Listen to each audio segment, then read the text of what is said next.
You're live, Mr. Chairman.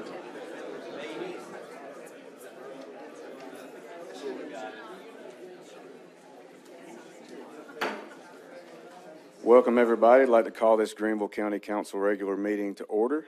We will get started with the invocation. I will call on Councilor Mitchell. Bow our heads, please. Heavenly Father, thank you for having us here tonight to do the work of Greenville County. We use a lot of deliberation in what we do, and it shows. Sometimes it doesn't show for everyone, but we do what we need to do for the county. Help us to make good decisions tonight. Help us to make good decisions in the future. In Christ's name we pray, amen. Amen. Please rise for the Pledge of Allegiance.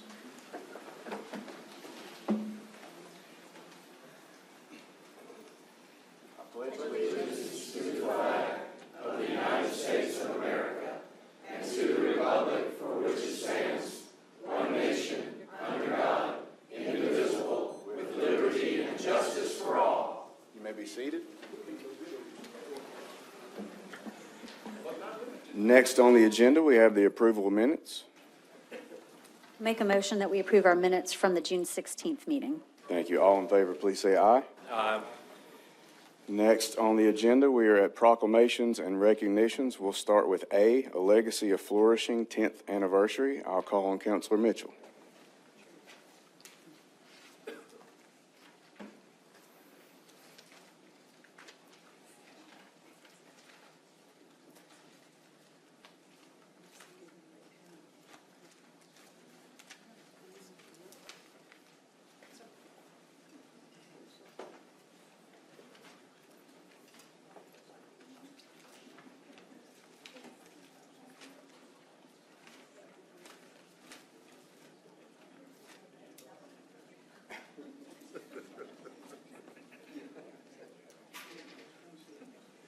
Stand right here.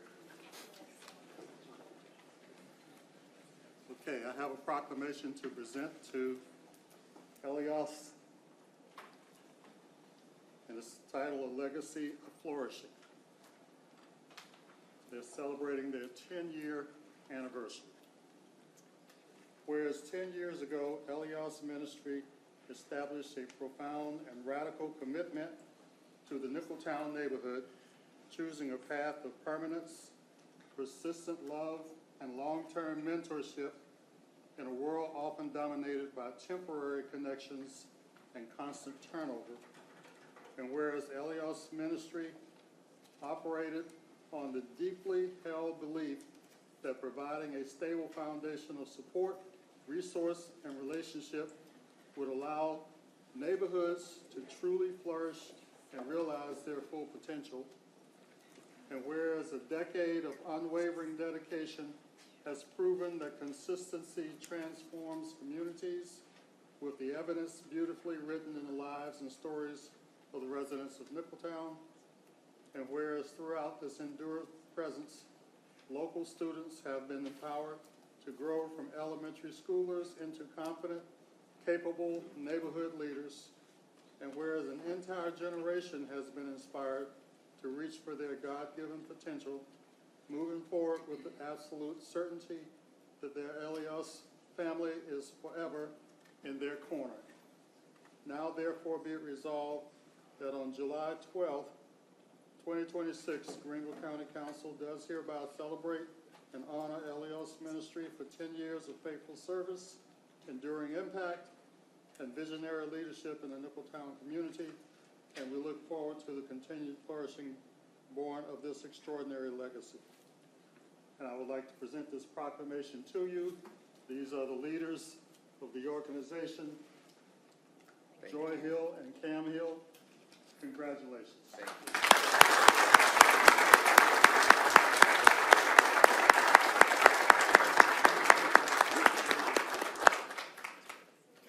Congratulations, and thank you, Councilor Mitchell. Next on the agenda is B, under proclamations and recognitions, Americans with Disabilities Act 36th anniversary.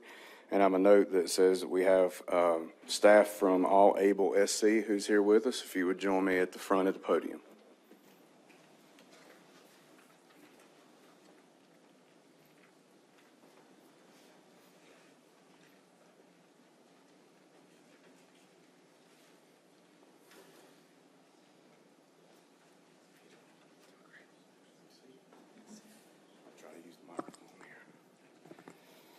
All right.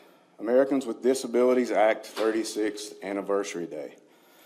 Whereas signed into law on July 26, 1990, the Americans with Disabilities Act, also known as ADA, ensures that rights of citizens with disabilities by prohibiting discrimination in the areas of education, employment, government services, places of public accommodation, commercial facilities, and other vital areas of society, and is recognized as the landmark legislation providing equal treatment to Americans with disabilities. And whereas the ADA has expanded opportunities for Americans with disabilities by reducing barriers, changing perceptions about citizens with disabilities, and increasing opportunities for full community inclusion, and whereas numerous organizations, including ABLE South Carolina, advocates, and community partners within Greenville County and across the Palmetto State work tirelessly with constituents to bring forth the promise of hope and freedom envisioned by the passage of the ADA. And whereas the 36th anniversary of the Americans with Disabilities Act provides a vital opportunity to renew our local commitment to the ADA's principles, ensuring the rights, independence, and dignity of citizens with disabilities, and empowering our county, state, and nation to benefit from the talents and contributions of all Americans.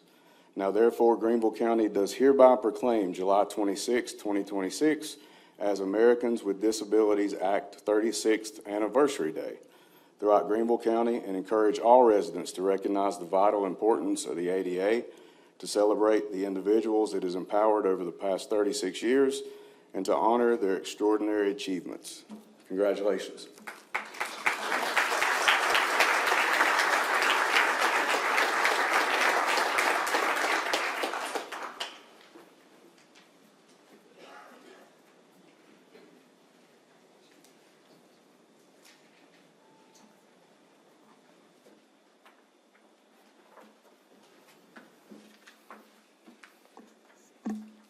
All right, next on the agenda, we are at appearances on current agenda items. Ms. Stone. Mr. Chairman, our first speaker is Diane Vreeland, and her topic is 10B, the tax referendum. Welcome, Ms. Vreeland. Okay, Diane Vreeland on behalf of Greenville County Republican Women, 413 Heather Falls Lane, Simpsonville. In looking over the proposed transportation, penny sales, and use tax referendum, I have some thoughts and questions for council. What is the reasoning behind raising the percentage from 3% to 5% for dollars expended for mass transit operated by Greenville County or jointly operated by Greenville County and other governmental entities? Are you proposing taking away 2% in funds from our roads? In dollars, how much does that 2% equate to? How many dollars per year does the city of Greenville pay for mass transit? What is their percentage? Why is Greenville County continuing to fund a system that year over year has lost a considerable amount of money? Why aren't we revamping that system and soliciting new ideas to reform it and make it profitable, as there is definitely a need for mass transit, but not in this current form? What has the county administrator, Joe Cronell, or County Attorney Chris Antley done, if anything, to find ways to claw back dollars from the city of Greenville to fund fixing our roads and infrastructure? With the extreme amount of tourism that the city of Greenville keeps promoting, there is a detrimental impact to those entities and those tourists, as those tourists use our roads, our infrastructure, our transit, our airport, etc. Can we tap into the hospitality accommodation tax or the tourism tax funds? Do the laws need to be changed? Do we need to play hardball? Should we spend more time thinking outside of the box to create and implement ideas that generate much needed revenue? To those council persons that support this referendum, how many of you polled your districts to see how your constituents want you to vote? my council person, he's going to get mad at me, but Gary Collins did just that. And to date, he has received 238 no votes and 4 yes votes. Gary is voting the will of the people he represents. Are you? I've been coming here for over 2.5 years, and I must admit that I'm becoming somewhat apathetic regarding council and its decisions. You're good people, and I believe you want to do what's right, but in my humble opinion, we need to be more creative in our thinking and diligently looking for ideas to save taxpayers' money instead of doing the same thing over and over and getting the same result, which happens to be the definition of insanity. It is time to change our way of doing business and to start to shake some things up, as many of your constituents are not happy. I would like to hand a copy of my statement to the clerk so it's part of the public record, and I do thank you. Thank you, Ms. Freeland. Sean? The next speaker is Frank Tamburello, and his topic is 12B, the wireless communication. Welcome, sir. Good evening. My name is Frank Tamburello, and I'm here tonight to talk about surprises. There's the good kind, like when a friend may say something to you and it brings a smile to your face. But then there's the other kind, like when you come home from work one evening and find a new cell tower in your backyard. Now, I'm not talking about some antenna that you can see from your backyard, but rather a 199.8-foot tall metal monster that has suddenly appeared mere feet from your rear property line. So how did this happen? Some enterprising person has made a deal with the cell phone carrier, come to the county office here and filled out some paperwork. A review shows that all the blanks have been filled in, and presto, your surprise appears. What does this mean? For one, a lucrative lease deal, but for you and your neighbors, reduced property values. Now, we may disagree on the specific loss, but think about it. How many new home buyers tell their realtors they want a new home with a nice cell phone tower view? There are other potential health issues. You all know what your microwave does. It cooks the food you put in it. The same type of radiation comes from your new cell tower. Obviously not the same strength, but then it's not operating for just a few minutes. Your family is showered for every second, every day, every month, and so on. I don't believe you'll find any health professional that will say that this is a health benefit qualifying for reduced health insurance. So what can you do about it? I'm here tonight to request your support for new cell tower regulations as proposed by one of your members, Kelly Long. We're certainly not proposing a ban, but rather adding some simple steps to the approval and review process, like requiring notifications to local homeowners and providing the opportunity for public hearings so that more than one voice can be heard, like setting some realistic setback requirements so a 200-foot tower is at least 200 feet from property lines. You have the power to prevent this type of surprise. I'm asking for your support and approval of Kelly's proposal. Represent your friends, neighbors, and constituents rather than some individuals looking for easy money and new surprises. Thank you. Thank you, sir. Mr. Chairman, the next speaker is John Silpke, and his topic is 10B, the tax referendum. Welcome, sir. Good evening. My name is John Slipke. I'm a resident of Greenville County. I'm also a resident of the city of Greenville. I come here this evening as a Greenville County citizen to speak in favor of the county penny tax ordinance.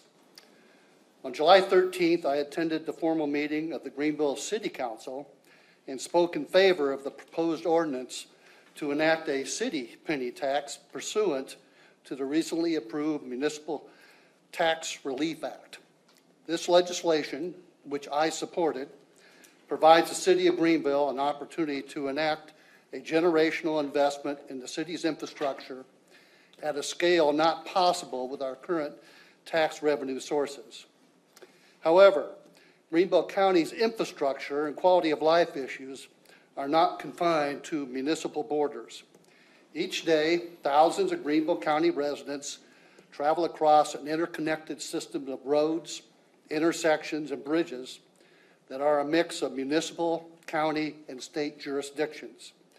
Our public transit system serves both county and municipalities. Similarly, land conservation and green space benefits the quality of life for all Greenville County residents. For these reasons, I support a county penny tax referendum.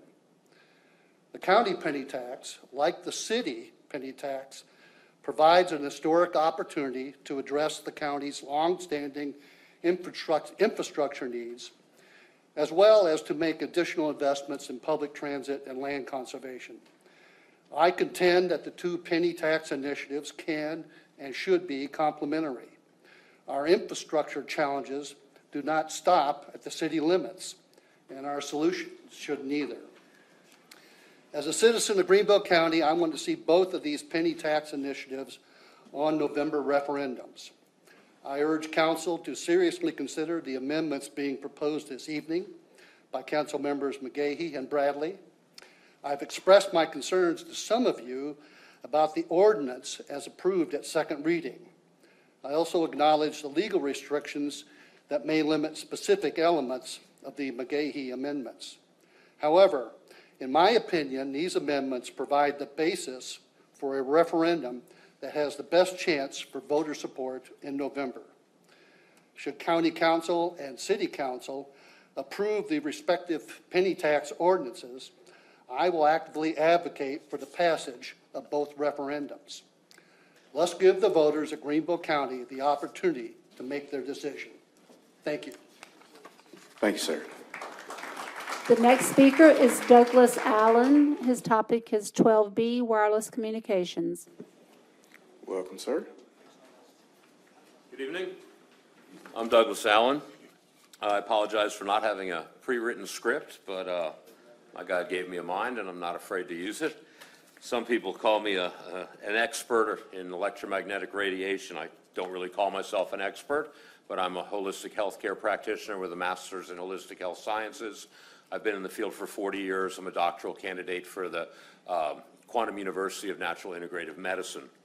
And I just want to mention something that probably nobody else will mention. So we talk about wireless communication facilities, including cell towers. This is not just cell towers that are a problem. It's also relay stations. It's also sub-towers that are installed on telephone poles, installed on buildings, installed on water towers. We have what we call non-conclusive evidence because we use mass spectrography, a system of measuring atomic composition. We measure the water before, during, and after exposure to electromagnetic pollution, such as 5G and lower forms of radiation as well. And these are considered non-threatening. However, we do not use what's called Raman spectrography, which actually measures the changes in the protons, neutrons, and electrons in the atoms. So I mention that because in linear physics, there's nothing smaller than a proton, a neutron, or an electron. But we've learned in the late 1800s, we were illuminated on this idea, and more than 60 years ago, quantum physics showed us that yes, there are three particles that we've discovered in each proton, neutron, and electron, and they are all 1/3 of a charge. So when we have the effect of non-ionizing radiation, the red herring is, well, it's not thermal. There's no thermal damage. It's not strong enough to cause heat. But I'm here to tell you that there is non-thermal biological effects to non-ionizing radiation. It changes the charges in the subparticles. And when this happens, the first most common thing is dipolar alignment. So all oxygen molecules are just like a battery. They have a positive and a negative, and they line up, and they make a beautiful pattern. That's why we get snowflakes. In the presence of non-ionizing radiation, such as cell phone radiation, they all line up towards the field. So everything in the body changes. We're 80% water. The 20% that's not water is about 80% water. And this radiation, even at the lowest levels, you see, I don't have a cell phone on my body, it's back at my chair, but even at the lowest levels it affects us, whether it's next to us, some of the more effective laws in this world are in Germany, which I did a lot of my study. There's no possible way in Germany to erect a wireless communications facility within 100 meters or 300 feet from any structure. No, thank you. Thank you very much. The next speaker is Paul Gorski, and his topic is 10B, the tax referendum.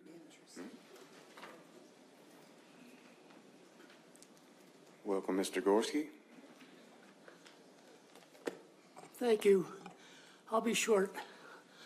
I'm concerned about the tax. I don't disagree with it at all. I think it's a good tax to the extent that it's going to cover everybody, not just the property owners. But what I think about any tax, I think it's about time. I was on a school board before I came here, and every year we had to have an audit of our books presented to the public. I've never seen that in this government. I think it would justify some of the things that you're asking for if you showed us an audit of how you're using it. Too many people think that you're not using it properly. So why not present an audit and show them that you are doing it? That's my point. Thank you. Thank you, sir. Mr. Chairman, the next speaker is Angie Fisher, and her topic is 12B, wireless communication. Welcome, Ms. Fisher. Thank you.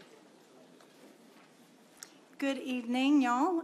My name is Angie Fisher, and I represent Greenville County Freedom Coalition. 9 years ago, my health took an unexpected turn. It forced me to begin asking questions I never imagined I'd be asking. That journey has led me through thousands of hours of research into environmental health, toxic exposures, radio frequency radiation, frequencies, and biological effects of our changing environment. My research has taken me to physicians, scientists, engineers, researchers, and organizations from many different perspectives, including Environmental Health Trust, EMFscientists.org, the California Brain Tumor Association, Kevin Modis, Dr. Paul Haru, Dr. Rashid Buttar, Dr. Brian Ardis, and Dr. Edward Group, in addition to Doug Allen, who spoke tonight. I've also reviewed government legislation and military documents discussing directed energy technologies, including SDOT 2778, the Directed Energy Weapons Systems Acquisition Act. Based on those documents and the research I have reviewed, I've come to believe that frequencies in our communications infrastructure deserve far greater public scrutiny. One of the things I've learned is that this discussion isn't simply about technology. It's about frequency and the infrastructure that delivers it. What makes today's wireless infrastructure different isn't simply that it's newer. It's the frequencies that are involved, the increasing density of that infrastructure, and the continuous environmental exposure it creates every day where our families live, our children attend school, and our communities gather.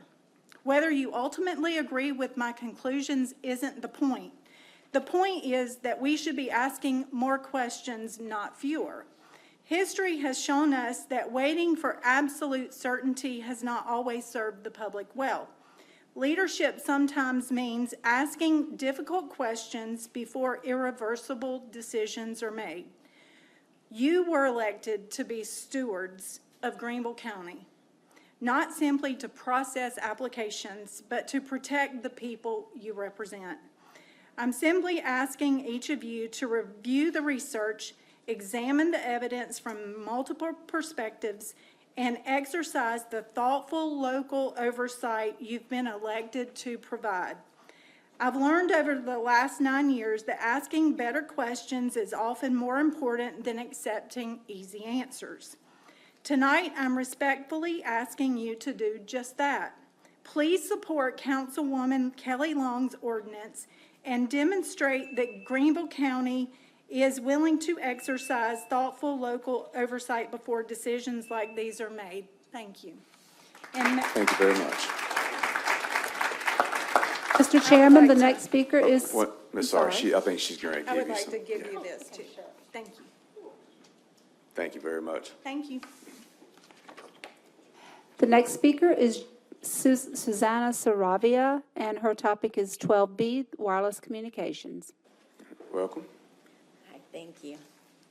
Okay, I'm just gonna read, so, because of my accent, okay? Cell towers emit a type of radiation. Cell towers have wireless antennas that emit radio frequency, RF, non-ionizing radiation. When these antennas are close to our homes and schools, our daily exposure of RF radiation is increased. RF radiation is considered a new form of environmental pollution.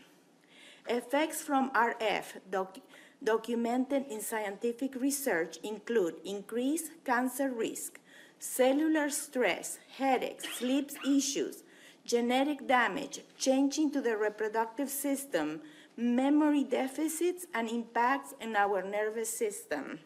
Research has found that the cumulative dose from cell tower RF can result in significant exposure over time. Young children do not use cell phones, yet they are involuntarily exposed. Cell towers' radiation exposure are non-stop day and night.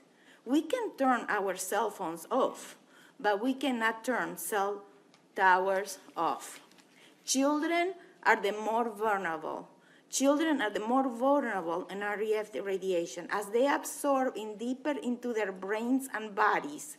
Even if the radiation absorption were the same as in adults, the effect in children can be far more serious. A child's developing brain and organ system are more sensitive to the environmental stressors. Scientists recommend children exposure to this type of radiation be reduced. Hundreds of scientists are urging that our exposure to cell towers, cell phones, and other wireless radiation emission be reduced to the scientific evidence showing effects as legally allowable levels. These scientists have written letters to schools and lawmakers urging that children and the public be protected. They have joined numerous scientific appeals to governments and institutions calling for action to strengthen safety limits. Publisher peer-reviewed science has linked cell tower radiation to harmful effects. Researchers have studied cell towers and cell tower radiation for decades. Many biological effects have been documented at very low intensities, comparable to what people might experience within 500 feet of a cell tower. The majority of research studies have found effects. However, industry and industry-founded scientific group dismiss these studies. The American Academy for Pediatrics, the web page states, I'm gonna give you this, and behind I have, you can check, it's environmentaltrust.org, and here you will find everything, videos, everything that is happening. And you need to be educated. We all need to be educated. Thank you. Thank you so much. Stone? Our next speaker is Judy Langley, and her topic is 10B, the tax referendum. Welcome, Ms. Langley. Thank y'all for allowing me to speak tonight. I'm Judy Langley. I live in District 26, and I represent Greenville County Freedom Coalition tonight. I want to thank you for my chance to speak. We have to do something to restore trust in our government and slow spending. I think everyone in this room is tired of bad and rough roads. Besides that, who gets the gas tax that's collected from every gallon sold?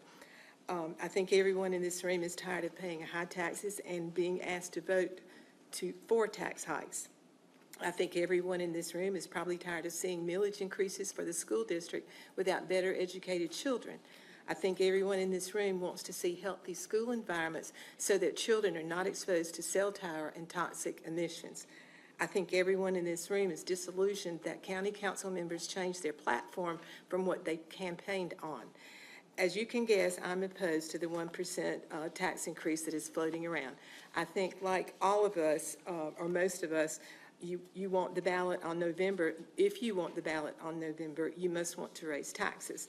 I'm also not happy that South Greenville Fire District is asking for a millage rate increase and in lieu of the fact that they have a balance of $12 million plus, almost $13 million in their year-end fund.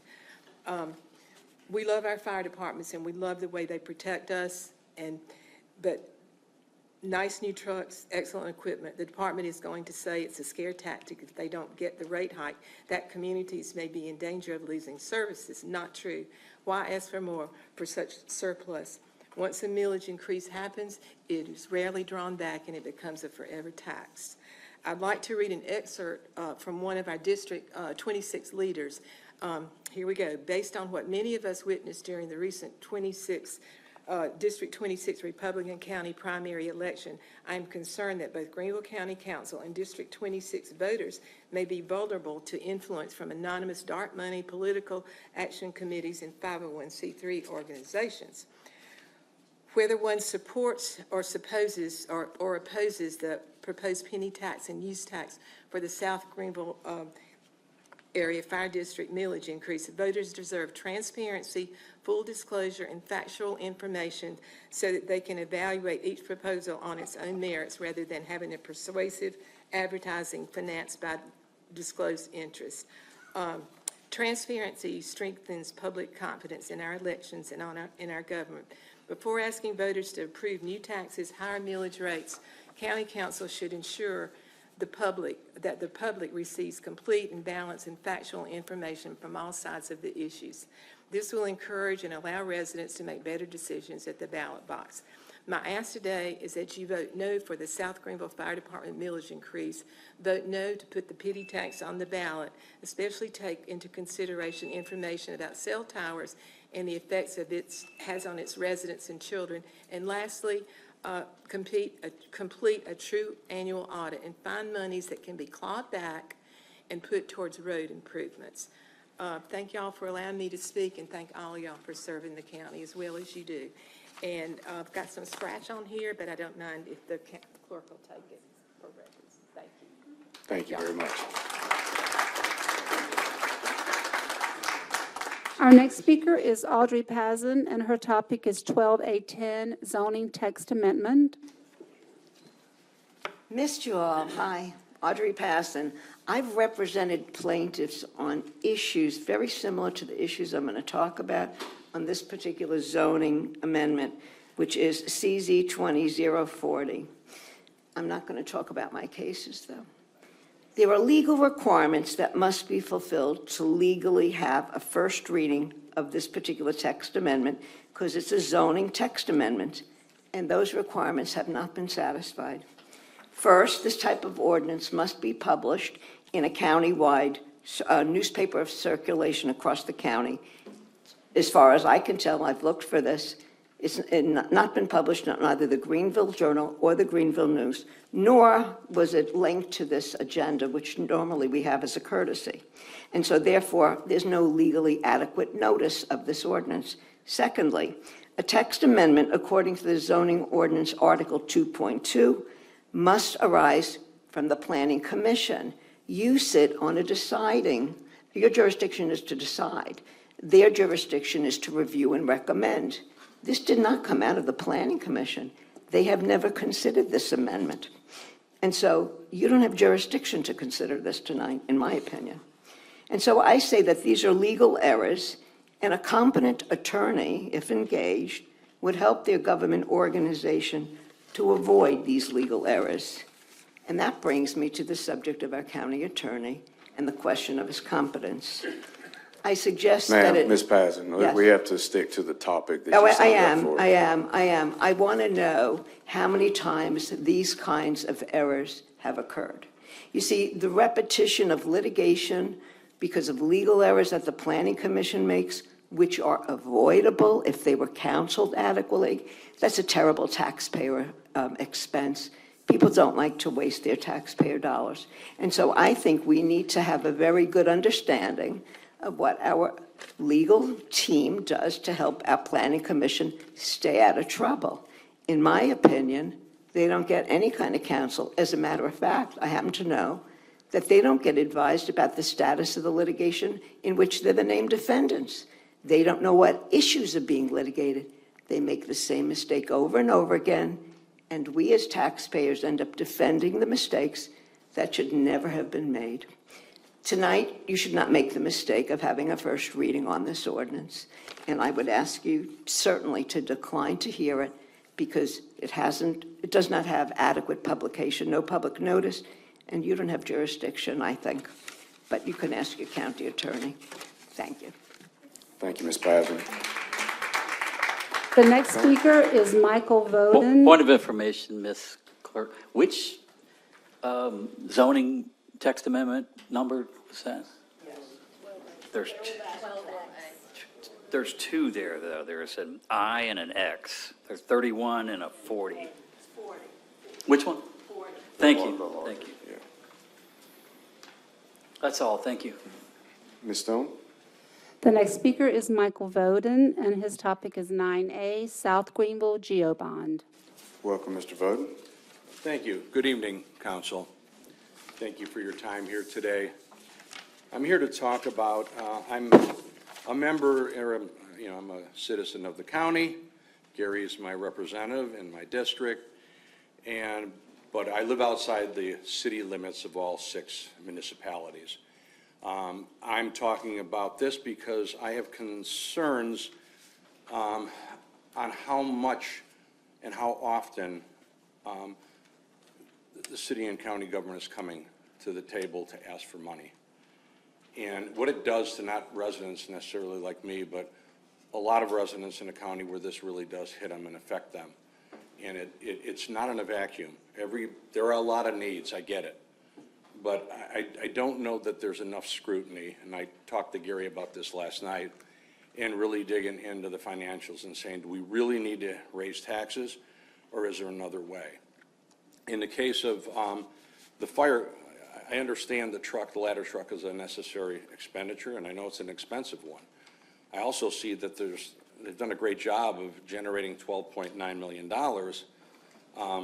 in reserves, which I think generally reserves are used for special acquisitions like this.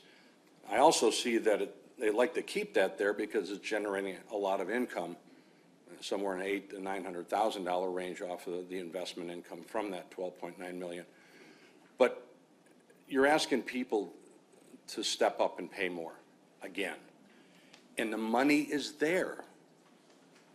And yes, I understand you want to protect it, but it's meant to go up and down based on need. And I worry about other people in this county who can't afford these increases. Simpsonville's looking for a tax increase. The county's looking for road tax increase. One fire commission asked for it. Who says the next one won't? I'm really worried that we're just taking it for granted that people can just keep digging into their pockets and paying out to pay for all these things. And I want to tell you one more thing, because what is the heart of this is our uncontrolled expansion of both commercial and residential growth here. Everyone likes to think it brings in a lot of revenue, but you guys realize we're always having to raise taxes because of infrastructure costs. And these developers are getting away scot-free. That's right. No, I'm not telling you how to get the money out of them, impact fees or whatever, but there's got to be a way for new development and for new developers to have skin in the game, and they don't. They come in, they do the thing, they make their money, and then they blow town. And they leave that burden on your constituents. And I know you don't want that. So that's my appeal. I've still got 3 seconds. I hope you'll take that with good heart. Have a great night. Thank you very much.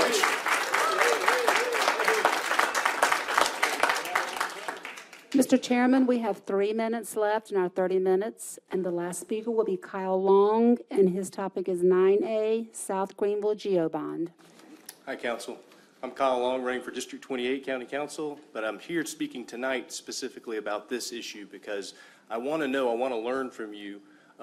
Most of you guys have said, a lot of you have said you do your homework and you really dig into the numbers, and it seems like to me, I've lived in this area since 1981, and there's a lot of kingdom building happening with the fire districts. I'm seeing a monster buildings being made. I mean, what's the 7 wonders of the world? Are we trying for the 8th wonder of the world? I mean, these things are beautiful, right? They're incredible.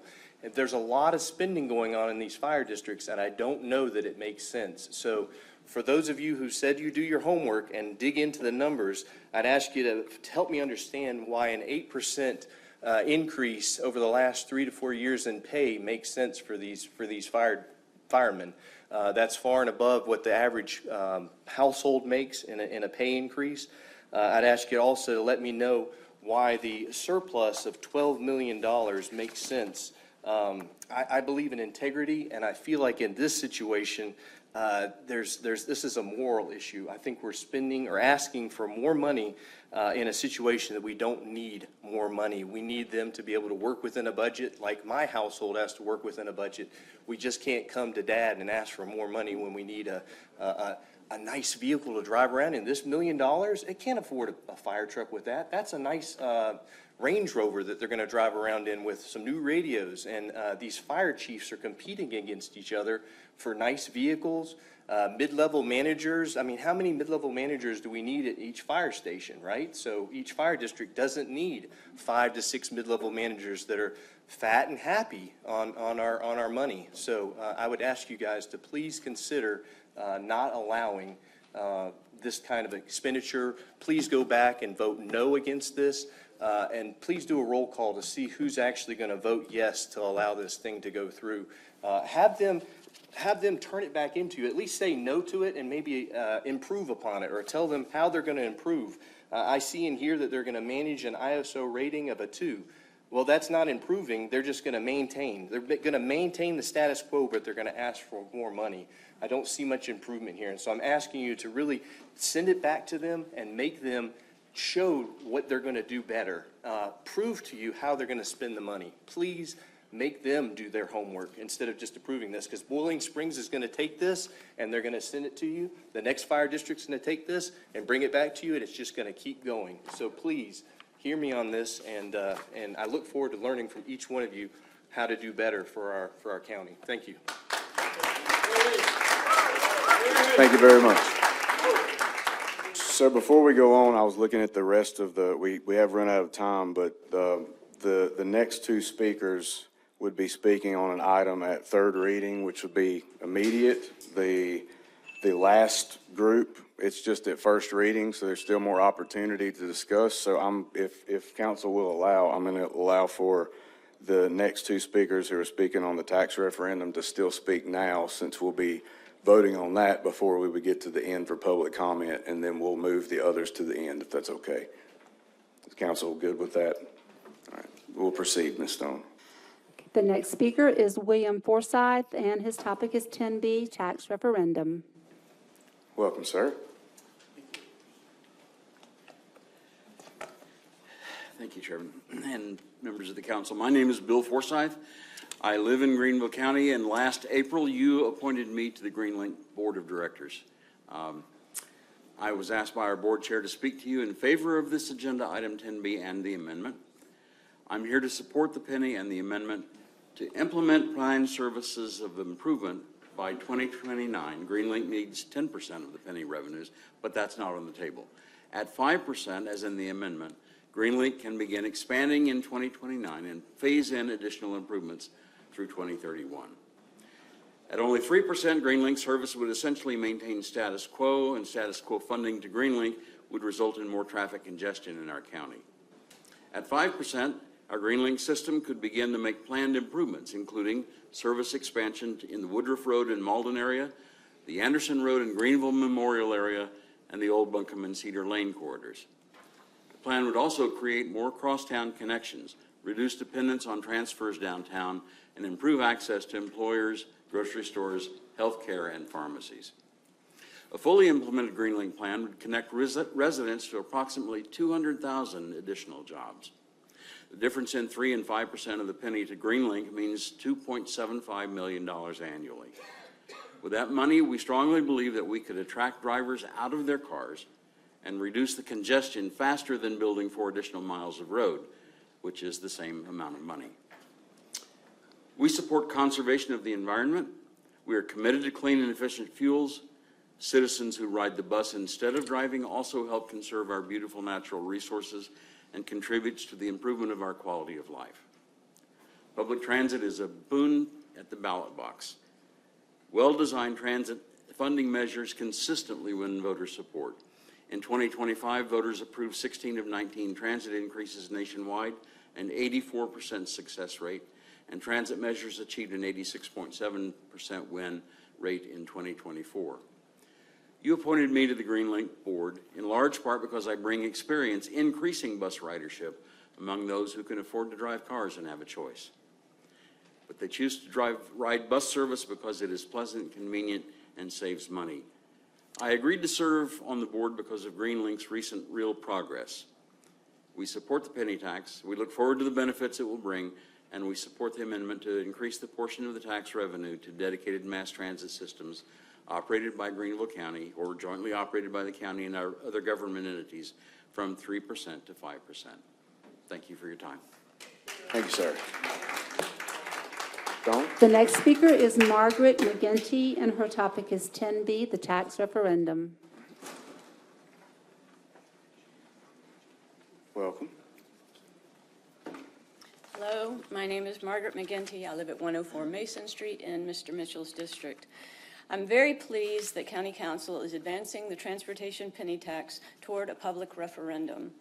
And I was delighted to learn that according to the South Carolina Department of Revenue's calculations, about 35% of the revenue of this penny tax would be generated by visitors.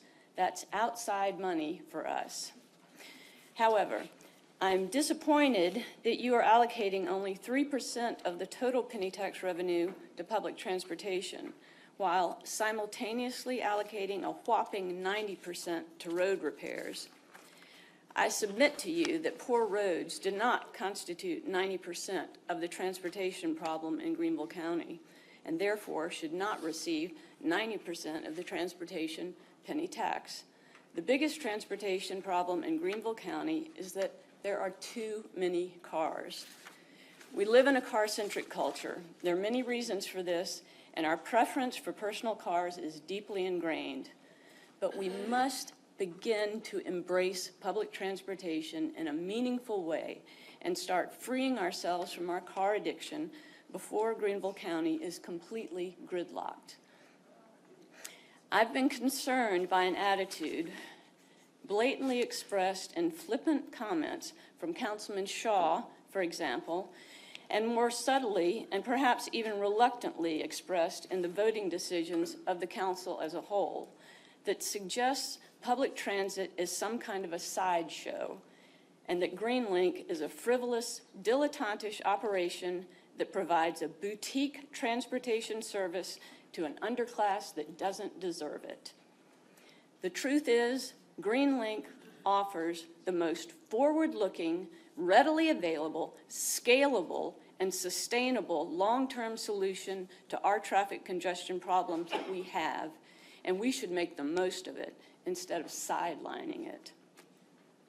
There's no question that our roads need to be repaired and improved, and I commend County Council for advancing the transportation penny tax to help fund that work. So by all means, spend the lion's share on road repairs, but please shift a little bit more of the penny tax revenue to GreenLink, at least 5%. Here's some math to entice you. If you allocate a 5% share of the penny tax to GreenLink, you could take transit off the county's property tax rolls, making more room in your annual budget. This would allow you to give some property tax relief to homeowners while still funding GreenLink. As County Council, you have a duty to represent your constituents, who I am fully aware are probably more pro-car than pro-bus, but you also have a duty to lead us. I implore you to lead the citizens of Greenville County toward a future that includes robust public transportation instead of a future covered in asphalt.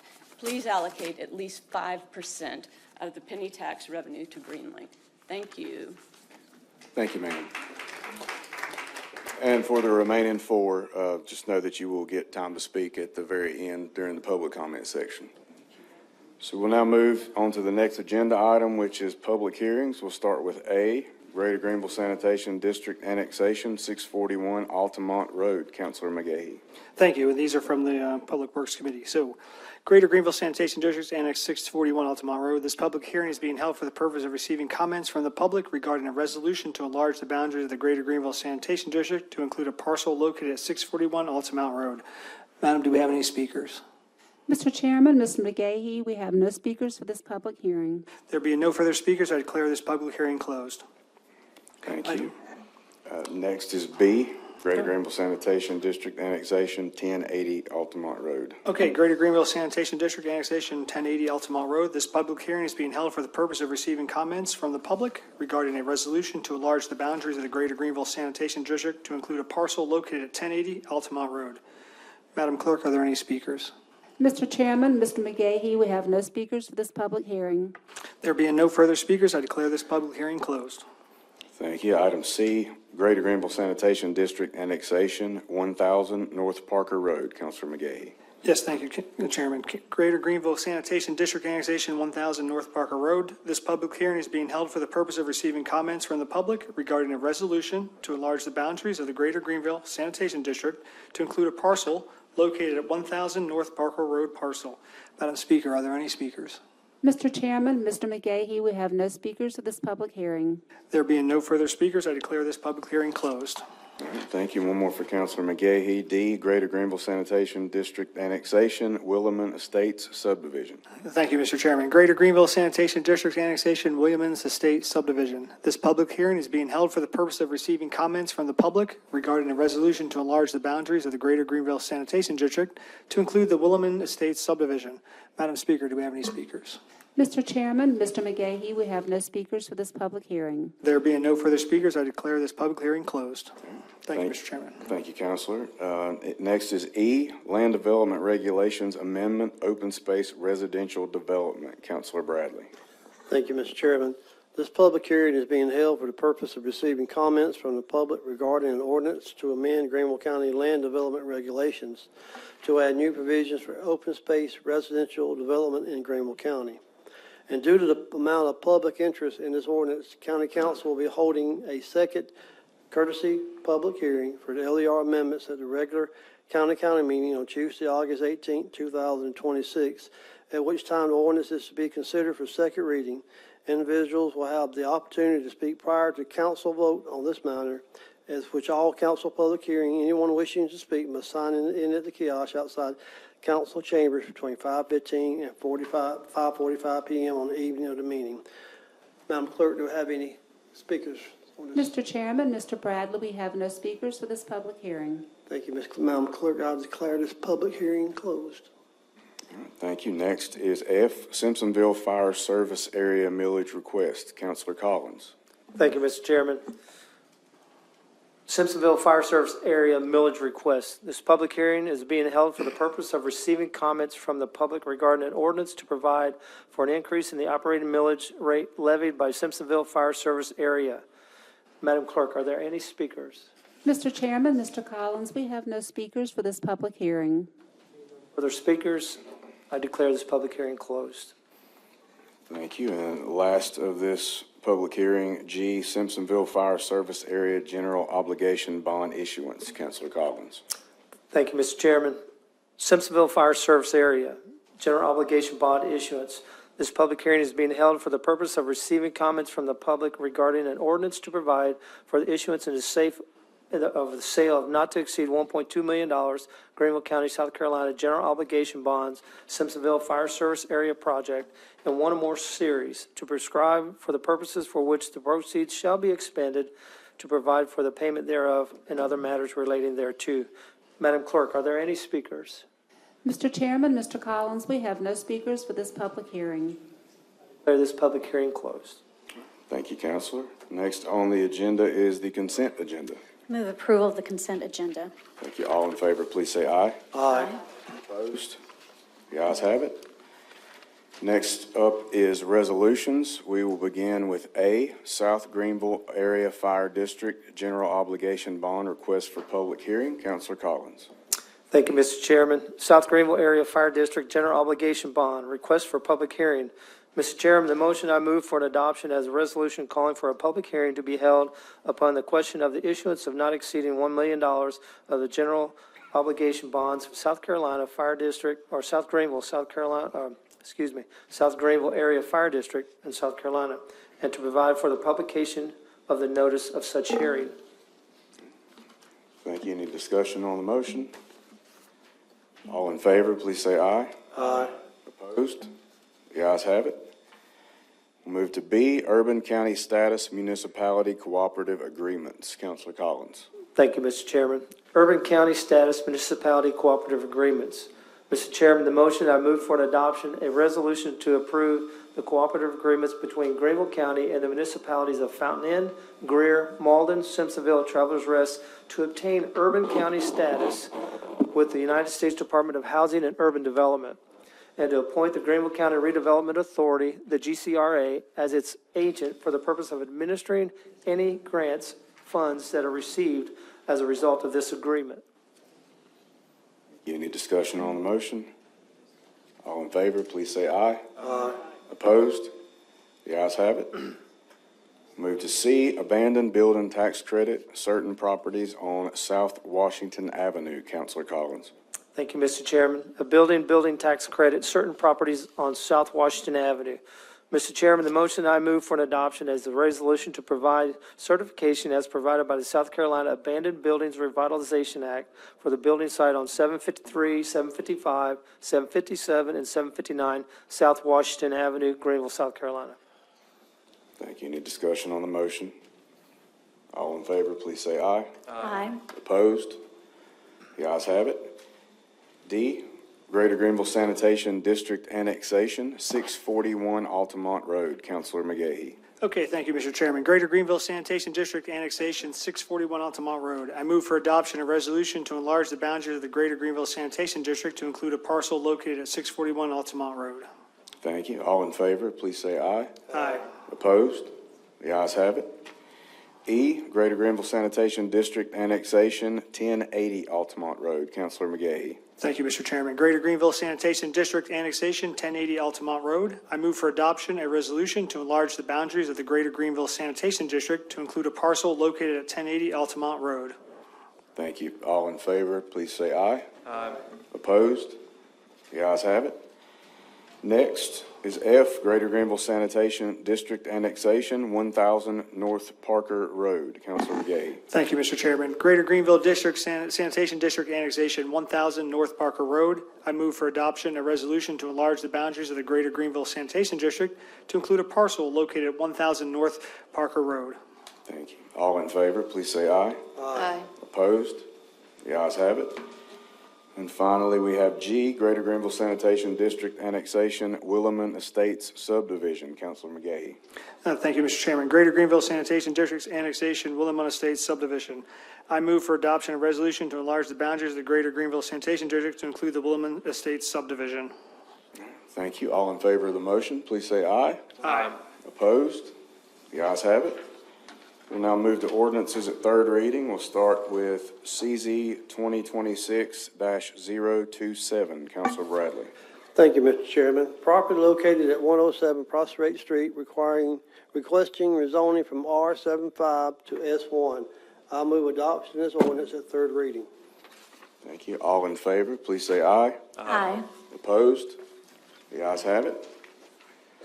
We'll now move to B, Transportation Penny Sales and Use Tax and Referendum. Councilor McGahee.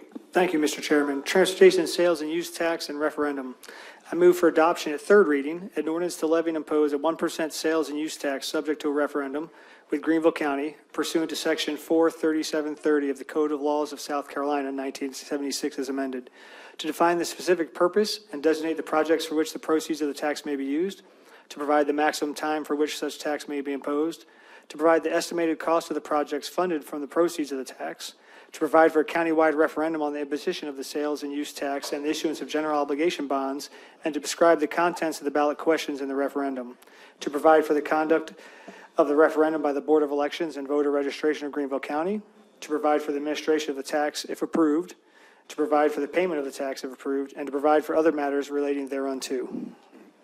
Thank you. And I believe we have some amendments. Yes.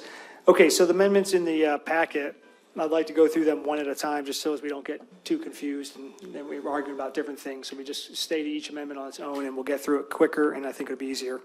Okay, so the first. Point of information, I'm sorry. Usually we don't have amendments at third reading. Did we vote to? Sir, we voted to allow for it third at the last council meeting. Thank you.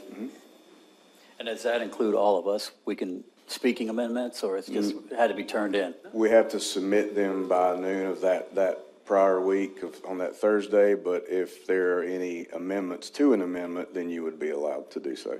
Amendment to an amendment, okay. All right, thank you. Thank you for that. Thank you, Councilman Mr. Gay. Shaw. Thank you, Mr. Chairman. All right, page 1, section 1-2, insert a comma after bridges in the first sentence and replace the semicolon before, provided that nothing herein shall preclude with a comma. These, again, are things to clean the ordinance up in the end. Again, things that were kind of just make it better and more readable. Basically scrivener's errors even, or however we look at it. Correct. All right, so that's the first one in itself. Yes, All right. if we could vote on that, please. Any discussion on that amendment? All in favor, please say aye. Aye. All opposed? The ayes have it. State the next amendment. Yes, sir. Thank you, Mr. Chairman. Red line, page 2, section 1.3, correct purpose to purposes in the introductory clause and delete the stray A label preceding the mass transit definition. All right. Any discussion? All in favor, please say aye. Aye. Opposed? The ayes have it. All right, thank you, Mr. Chairman. Red line for page 2, section 133, insert to the extent permitted by the act, end of quotations, at the head of the greenbelt definition, so the definition reads, for the purpose of this ordinance, to the extent permitted by the act, greenbelts are to include but not be limited to acquiring land and conservation easements for the following. Any discussion on the amendment? All in favor, please say aye. Aye. Opposed? The ayes have it. Thank you, Mr. Chairman. Red line on page 3, section 1.4, insert the before present and future needs of Greenville County. I'm not going to ask anybody has any questions on that one. All in favor of the motion, please say aye. Aye. Opposed? The ayes have it. All right, great. And this one, there might be some discussion. Go ahead. Sorry. Absolutely. Councilor Tripp. I think the reason we decided to go that, I think we're finished now, but we did That's the end that of them. just because. That's the end of them. I wanted to clean it up after speaking with the county attorney and just make it a lot clearer, so just read it a little nicer. I think that's probably the last one.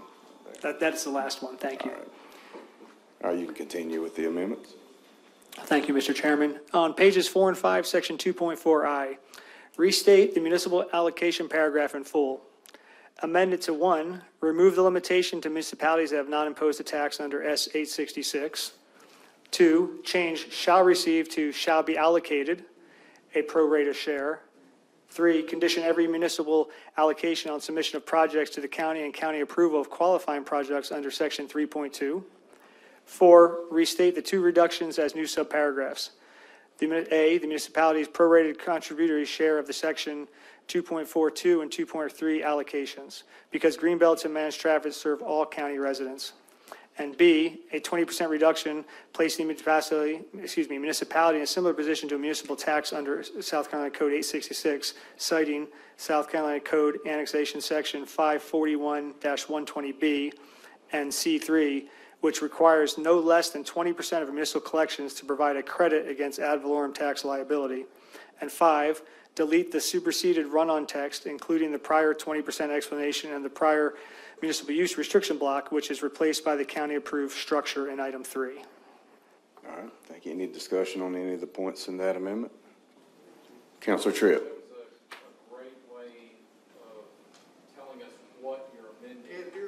Microphone, sorry, sir.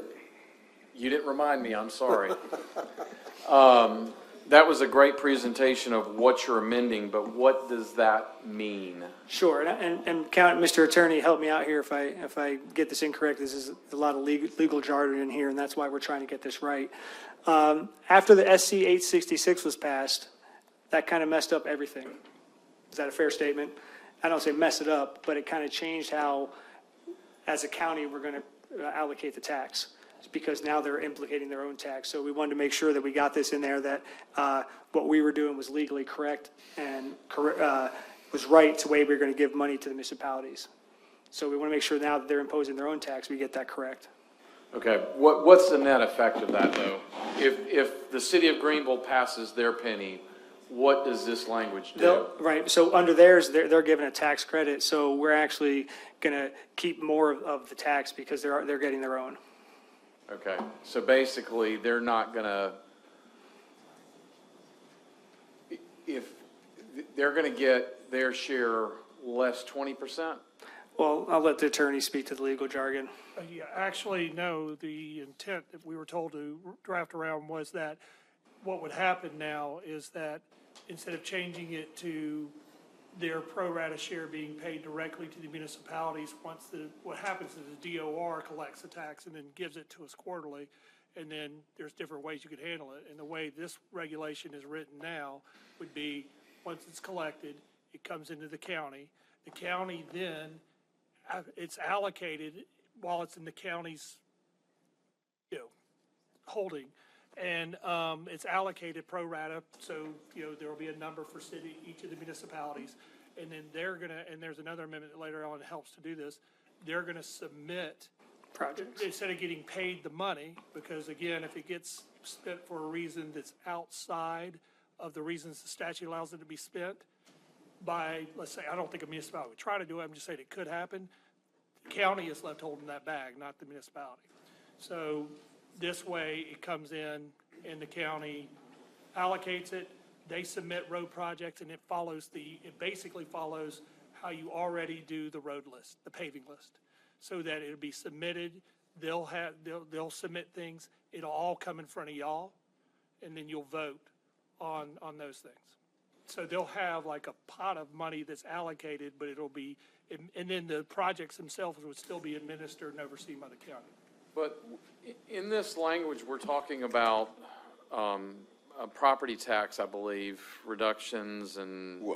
That's just stating the part about the cities already in their ordinances, in the act, they have to actually, and that's just reiterating what that is. That's not, the county actually can't do that because we have to use it for transportation purposes, and tax relief is not a transportation purpose. But the cities, when they did theirs, the General Assembly actually put in direct language on that saying they have to give back 20% of their tax on this. So if the city of Greenville passes one, whatever 20% is of that, they have to give back to their taxpayers ad valorem. Okay. We've got numerous cities that are looking to put this penny on the ballot, and let's assume, what if county penny passes and all these city penny passes, okay? How do you treat a city of Greenville that passed a penny versus a Fountain Inn that's not going on the ballot? How does that differential work? They're all treated equally as per the previous version that passed its second reading, which was the money goes to them on a pro rata share, just like they appear on your tax bill. And this current iteration, it just changes it so that it's allocated to them, but the county administers it internally, and we go through the paving project, so the council will have an opportunity to vote on the projects, no different than when you get the paving list on our, generally outside of that. That's how it was modeled. Now, as to the policy question you're asking, that's really outside my office. That's more of a y'all question as to what to do in that situation. When we were told what was to be pursued, we set it up so that it follows those instructions. And does this language comply with state law? I mean, are we doing anything that's extra?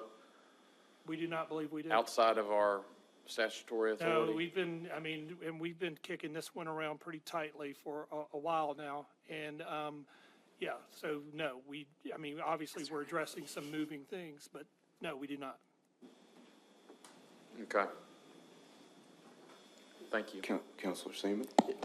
Thank you, Mr. Chairman. I would just comment, I feel like this is a good safeguard. I think that was the intent, that we weren't just going to send the money directly to the municipalities, that there would be more of an engagement around making sure that the money is being used per our intent.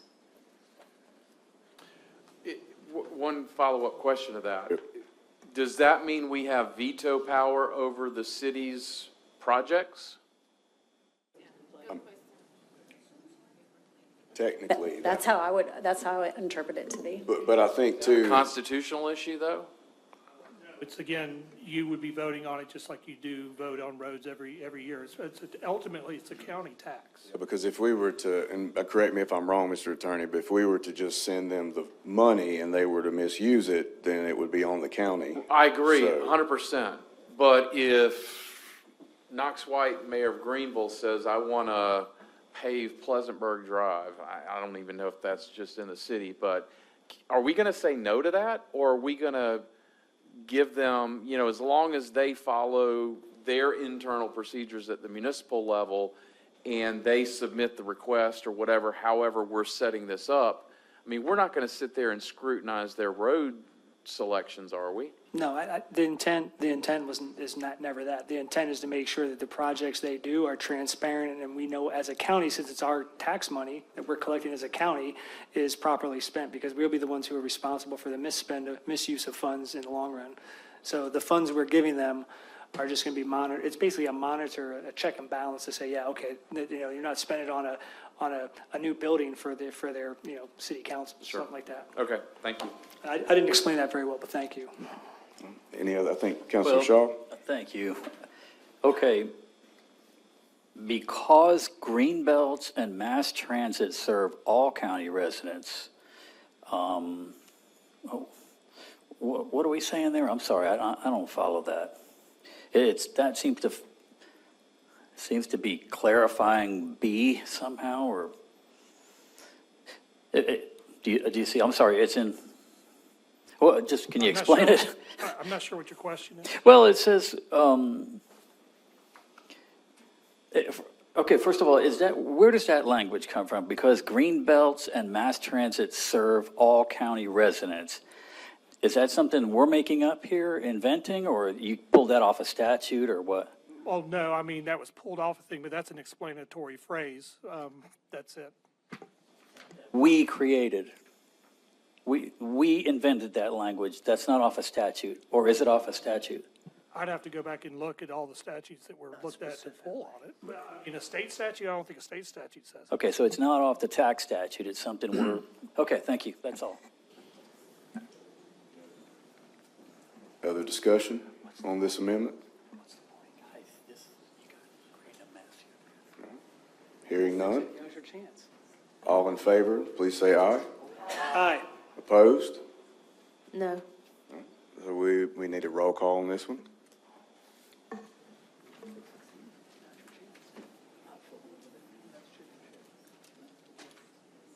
It's chicken shit. All you do is you throw grenades and walk away. Like you're throwing a grenade. You're throwing a grenade.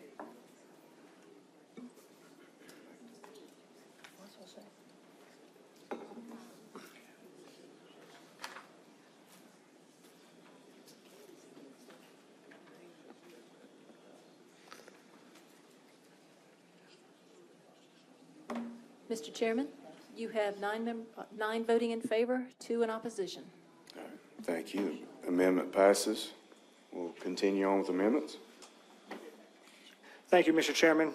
Red line, page 6, section 2.9, insert 2 sentences. An exemption for unprepared food lawfully purchased with USDA food coupons pursuant to South Carolina Code Annexation 12-36-21-2075 as authorized by the 2024 amendment to section 43730A9, and a sentence confirming that fuels, prescription medications, medicine, and prosthetic devices under Code 12-36-21-20-15A through F and 28A through F are exempt from the tax. Pretty simple explanation of any discussion on this. It's just to make clear that those items are exempt from the tax. there's no conflict between this language and state law, is there? No, this was legislation actually passed back when we approached the capital penny the last time. Legislation changed to allow for this to also be exempt, just like the capital projects did. Okay. Any other discussion? All in favor, please say aye. Aye. Opposed? No. All right. Roll call, please.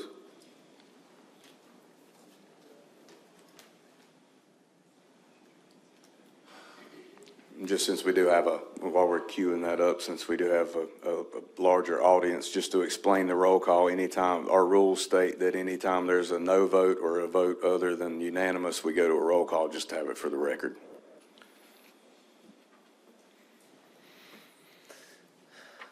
I'll also, wearing my parliamentary procedure hat, we can already ask for that vote, just so everybody knows. As legislative history, I thought originally going into it with the new group of council members that every vote was going to be a roll call vote. So looks like we landed somewhere in the middle.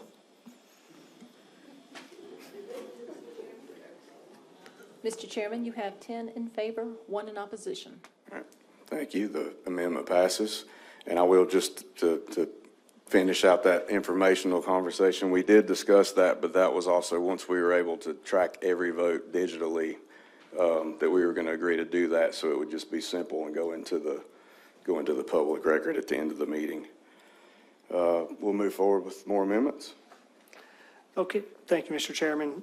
Page 7, Section 3.1, insert the parenthetical statutory cross-reference, Section 43730A15 of the Code of Laws of South Carolina 1976 is amended, end of quote, after the 1% administrative cost cap, confirming the ordinance tracks its authorizing statute. Basically, the 1% is what we have to give the state. They wrote that in there, so they get management fee of the money after they collect the funds and then allocate them to us. Any discussion on the amendment? All in favor, please say aye. Aye. Opposed? The ayes have it. Continue with our amendments. There are any.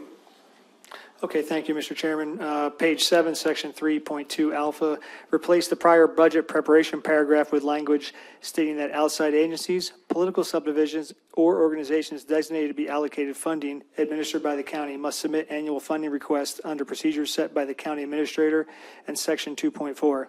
The county administrator compiles all funding requests, anticipated revenues, project information, and financial data into a project list for incorporation into the county budget, submitted for council's consideration no later than the first regularly scheduled meeting in May of the preceding fiscal year. The procedure shall not be construed to interfere with the respective budget rights and duties of the county council and the county administrator under state law. Any discussion on the amendment? Can anybody explain that one? Sure. So what we're saying in this one is, hey, it's not just going to be staff that collects this stuff and puts it out there. As a council, we're going to get a list of projects, funding, costs, all those things that we talk about, the financial data we make to make sure that the list that we approve and go forward with is approved by the county council and not people, not just staff and bureaucrats. And that process is going to happen before the referendum? Like that'll be cleared up before the referendum? Because the last time the staff, there was a board, and then or a group, we created this board, they made the list. And No, that's not true, Steve. That's not true, not at all. That's not true. The board we've created is going to be an oversight board. I'm not saying the one created, I'm saying the one under Dan Tripp's. There was a board created, there was a list created for the voters to vote on. Correct. He's referring to the capital projects. There was a commission that basically took that over, but that's not what this is referring to. This is basically saying that in the years ahead, if it were to be adopted, we would go through the process of collecting the road lists amongst ourselves versus it being an outside commission, and then we would give that to the administrator. Yeah, and I think that was the point that differs, I think, from Mr. Tripp's 2 years ago, was that the voters had an exact list, and they voted on that exact list. It was thousands of roads, but it was a list. This one, you're saying, going forward, we would create the list as we go. We have yes, we can change it as needs change. And also, here's the other thing. So the voters don't know what they're getting. It would be, Steve, it's so misleading. Let me tell you why, Mr. Let me take the floor back just to ask a question, but I know we have This would be a yearly thing, but before the voters vote, we would have that list for that year compiled and ready to present, correct? But you would just, you're saying we would not, the voters this fall in November voting on this referendum will not have a list of the roads going forward, right? Because you're saying that could change every year. It's going to change every year. It's going to evolve every year. Okay, so I just want, that's all. I'm not arguing with anybody. I'm just making it clear to the voter that they are voting for a tax that they don't know which roads are going to get fixed. Can I address it? Happy. I'll Thank take you. it, Just, yeah. so two thoughts, one on that, and Mr. Shaw, actually, I don't disagree with you. I think one of the things I liked about the last one is that while it was a long list, it was out there, but I would hope that we would take a page from our municipal partners. If you've noticed, they have already started putting out publicly the list of roads that they hope to fund with a penny, and my hope is that we would follow suit. We have done a lot of work in the past, and I think with our collective wisdom of this body, that perhaps that we can get that rolling pretty quickly should things move forward. But that is what I hope the intent is, to be as transparent as we can, to say, here's the list we hope to fund by that, but also it does give us some leeway that if something happens and other monies become available or the state starts working on something, then we can allocate our resources elsewhere. While I have the floor, I do have one question around just the line that says preparation of the project list for incorporation into the county budget. Is that how that's going to work? Are we keeping this money separate? So do we really want this list in the budget, or maybe just some clarification on what that looks like practically? Thank you. All funds coming into the county need to be included. So yes, it'll be part of the budget process. Now, how we set that up, just like we do every year with the whole budget, staff does prepare it and presents it to council. And so that's what this says is what we'll do. Now, timing could be off a little bit, whereas we try to get these in front of council at a different time because it'll be a dedicated funding source, and we want to get started before summer because construction time starts, early in the spring. And so we'll have to work through that, but I think we can accomplish that. Yeah. Thank you, Mr. Chairman. Quick question. Councilor Tripp.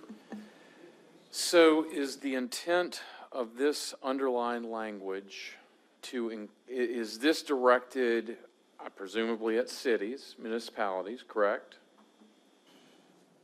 No, it's directed at us, that we have the responsibility to Okay, make that's this list. that's unclear. I thought this was designated to, because it says any outside agencies, Well, it's for them political too, but- subdivisions or organizations designated to be allocated funding to be administered by the county. So that's the city. Yeah, it is correct. But what I'm saying is, it's the paragraph that says the buck stops with us, not with staff or bureaucrats. No, I'm what I'm trying to figure out is, does this include us? Yes.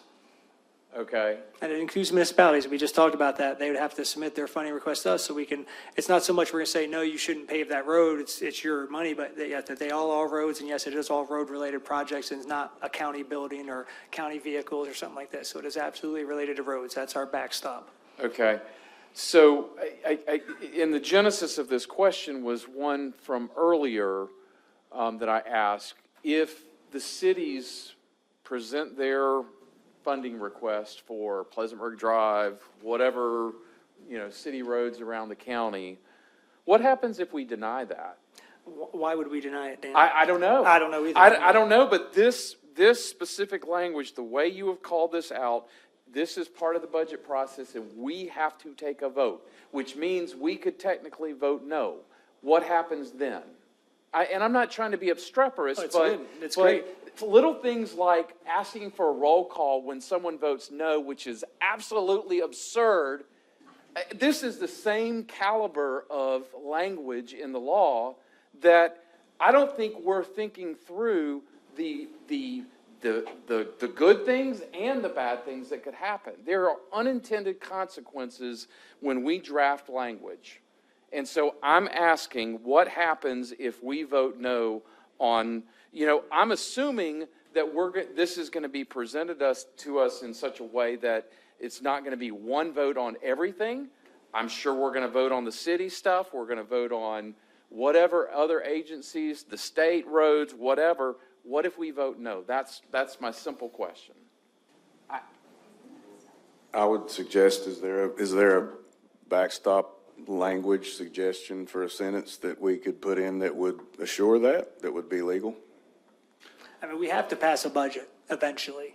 We can't just say no forever in perpetuity. The county will stop to cease to Well, I run. think, I'm referring. This body is rife with political divisions. Okay, I'm just calling it like I see it. Okay, now if GP is the mayor of Fountain Inn, is it everybody's good? Has a good day with everybody, then he gets what he wants. But if Knox White pisses a bunch of county council members off, we could theoretically vote against their budget. So what happens then? What happens to the pot of money that we are allocating towards Greenville County roads, or City of Greenville roads? I guess what I'm saying is, should we have oversight and have the ability to push back to them and say, no, this doesn't comply with state statutes? Or should we be voting on city priorities? I mean, I think that we need to think through that, because if we vote no, if this body gets caught up in some feud with the city, there's got to be some safeguard to make sure that everybody does what's right. Let me ask this to legal too, I guess, but as far as the pro rata share, the allocations that'll go to the cities, we're going to know that amount, correct? Or they would, I guess my question is, why couldn't we just change the language to say that as long as they they're getting their share, and I don't know that we could really keep them from doing what their plans would call for. I was just curious about adding a line, I think, Dan, that you sort of said it, that we look at it, but it's perfunctory in the sense that so long as it meets the language of the law. Must be approved by council if it meets the structure. Something like that. You might consider something to the effect the project shall be approved if they comply with state law. Perfect. Mm-hmm. That's kind of the easy sentence I was thinking about, something like that. Now, how would this apply to, I'm assuming could the state, for state secondary roads, could they offer a funding request to the county? Like through C funds or, That would be up to county council whether to allocate some of county funds for that. Okay. I don't want to get tied up in knots, but I think my point is clear, and I think that language would be helpful. Somebody like to make that motion to the amendment that the administrator just mentioned? I'd be happy to make that motion to amend this section, or if this is the correct section, to include language that says projects shall be approved by county council so as long as they comply with state law. Any discussion on the amendment to the amendment? All in favor, please say aye. Aye. Now we will vote on the amendment as amended. All in favor, please say aye. Aye. Opposed? The ayes have it. All right, we will continue. Okay, section 3.2, we made a mistake there, was already approved, it was adopted at that second reading, so disregard that one, page 8, section 3.2. We'll move on to page 8, section 4.2, the Transparency Committee membership. Amend to add the county auditor as an ex officio member of the Transparency Committee so that the county auditor's ex officio seat appears first, and the residency and non-official qualifications apply to the remaining members. The county auditor shall receive as an ex officio member of the Transportation Transparency Committee. The remaining members shall be county residents who are neither elected nor appointed officials or employees of any government. Also change elected to elected nor. This resolves the conflict between the auditor's seat and the exclusion of elected officials. Thank you. Basically, we're just trying to sure up that we're not getting any illegal jargon troubles with having the county auditor and how he is presented and how we say that those seats are allocated. I know I joked about this before I even asked about discussion. Does the county auditor know that he's been included in this yet? Surprise, Mr. Case. Any discussion on the amendment? Just a question to the drafting Answer, attorney. sir. Transparency Committee, is that statutory name for that, or was that made up by council? I saw Assistant Attorney shake his head one way. It looked like. Because he's done the most research on it. But no, it's not a statutory thing. I think it is something that was introduced by a council member who wanted some sort of that. A council member wanted to use the term Transparency Committee, right? And we've talked about this at previous iterations of this conversation. I'm just asking how the evolution of this term, Transparency Committee, because you're saying a council member came and asked for that term to be used in this. This was all discussed during the last council. I'm not asking that, sir. I'm just There's asking. yes. What's the answer is yes. So this is not statutory language. This is a councilman has come up with a Transparency Committee. That's all I was asking. Thank you. Thank you, Mr. Shaw. That was useful. And I did, thank you. I did have a question for Mr. Tripp. I believe 2 years ago, there was a committee that would review all the projects and allow citizen input. So this is similar to the last one 2 years ago that you proposed? Generally speaking, but we required an audit, I think, of the funds. An audit, yeah. So this has a Transparency Committee. Thank you. That's awesome. Thank you.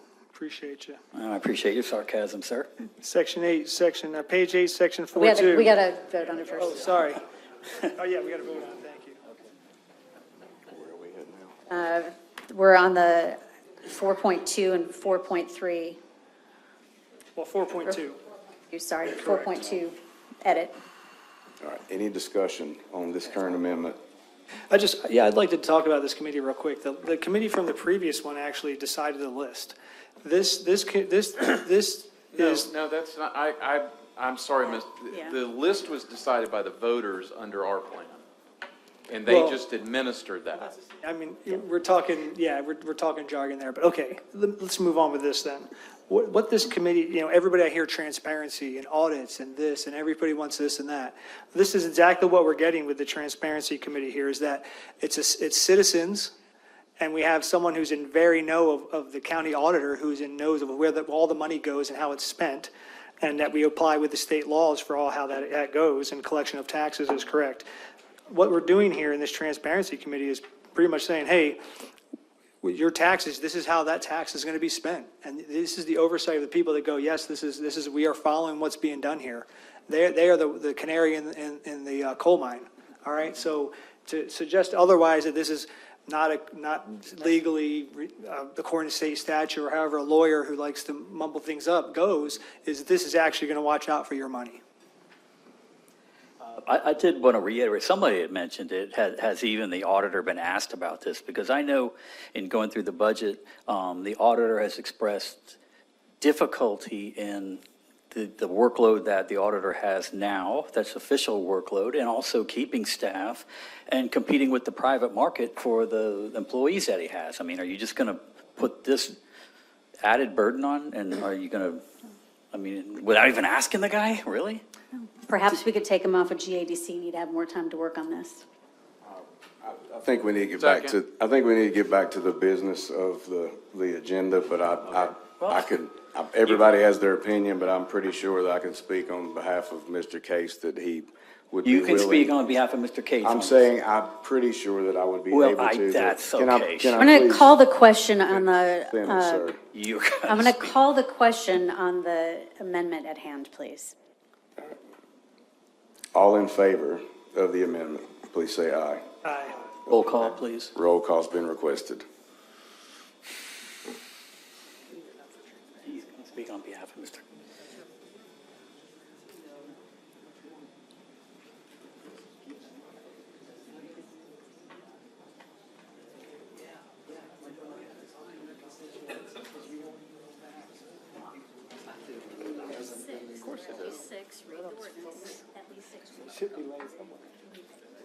She's got it, I promise you.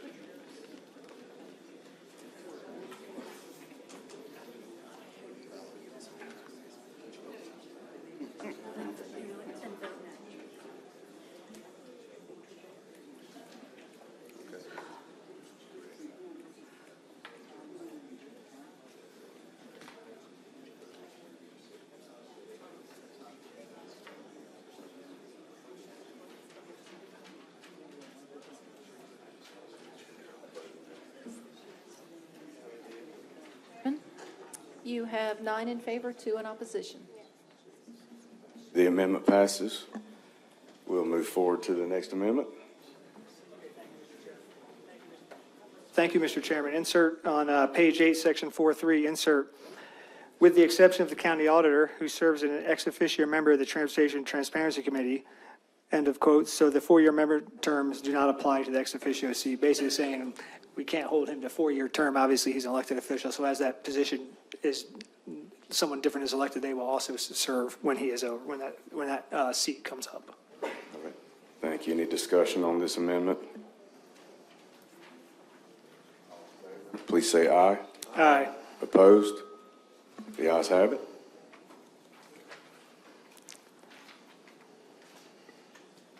Move to the next amendment. All right, thank you, Mr. Chairman. Page 10, section 5.2, ballot question 1. Insert the ordinance's mass transit definition to project 2 and the ordinance's greenbelt definition, including the to the extent permitted by the act qualifier into project, and 3, so the ballot discloses the voter's same definition to ordinance uses. Discussion? Yeah, Mr. Chairman. Councilor Collins, and we'll go to Councilor Shaw. I know when we were going through this, there's a definition read off about a half a page long. The statute doesn't give you the discretion to make that type of definition of transit. It gives you a specific identity, transportation, roads, green space. To define this is a misogynistic way of seducing the question. So I think it's misleading. So if you're going to do the ballot question, put the question out there with the minimal stuff that's required by the statute and not try to sway a particular block of voters, and put the dollar amount out there. In addition to. Well, Mr. Chairman, as you know, that we can't put a number on there because it's going to change every year based on the taxes collected. So, I mean, that number would be meaningless. Well, the percentage is what I'm saying. So, but what I'm saying here, the question is, as one of our colleagues read a definition for like 4 minutes long the other day, and it explains in detail what green space is. Well, I'm sorry, if you have to have that much a definition, you probably shouldn't make the vote on this ballot initiative. Well, I would simply just, Mr. Attorney. Well, I do need to address one thing, because there is a reason under existing case law that this was needed to be added to protect it against voters if they happen to approve it. If it passes out of here and they voted on it, it could still be invalidated by somebody challenging it. And one of the biggest issues out there is making sure the ballot question transparently reflects what the ordinance says, because they're not going to have the ordinance, they're going to have the ballot question. And the only way to do that, and the other counties who've had these, after all that effort and all that vote, had it invalidated, was because they did not include enough information on the ballot. And that is why that's in there, is to provide the exact, all of this does is provide the exact definition. Y'all have approved at second reading, and that it's currently still there for these terms, so that they understand that whenever they're voting on green belts, this is what they're voting on. And whenever they're voting on transit, this is what they're voting on. And this is to square it with the existing South Carolina Supreme Court case law and Court of Appeals case law. I understand that, and I appreciate your explanation. But my question is, how long are you looking for the question to be? Is it looking, a definition of mass transit, I could go on impromptu for almost an hour. You could, and then you could add that into the ordinance as the definition. I'm just saying that my job isn't to figure out what definition y'all want to use, as long as it stays within the confines of law. My role here is just to make sure, as best as possible, whatever product you produce would withstand an attack if it were attacked after all this effort was put out. That's it. It's up to y'all to decide what to do with it. Thank you. I'm going to propose an amendment, please. Amendment to the current amendment? Yes. Okay. I would add that the definition of mass transit includes a robust and bona fide ride share program on an equal par with buses or Green Link or whatever you want to call it. I know we don't put Green Link in there, but I would say, I think if you want to really call this something transformative and helping, I think you need to give rideshare a much bigger support from us at council. Call the question.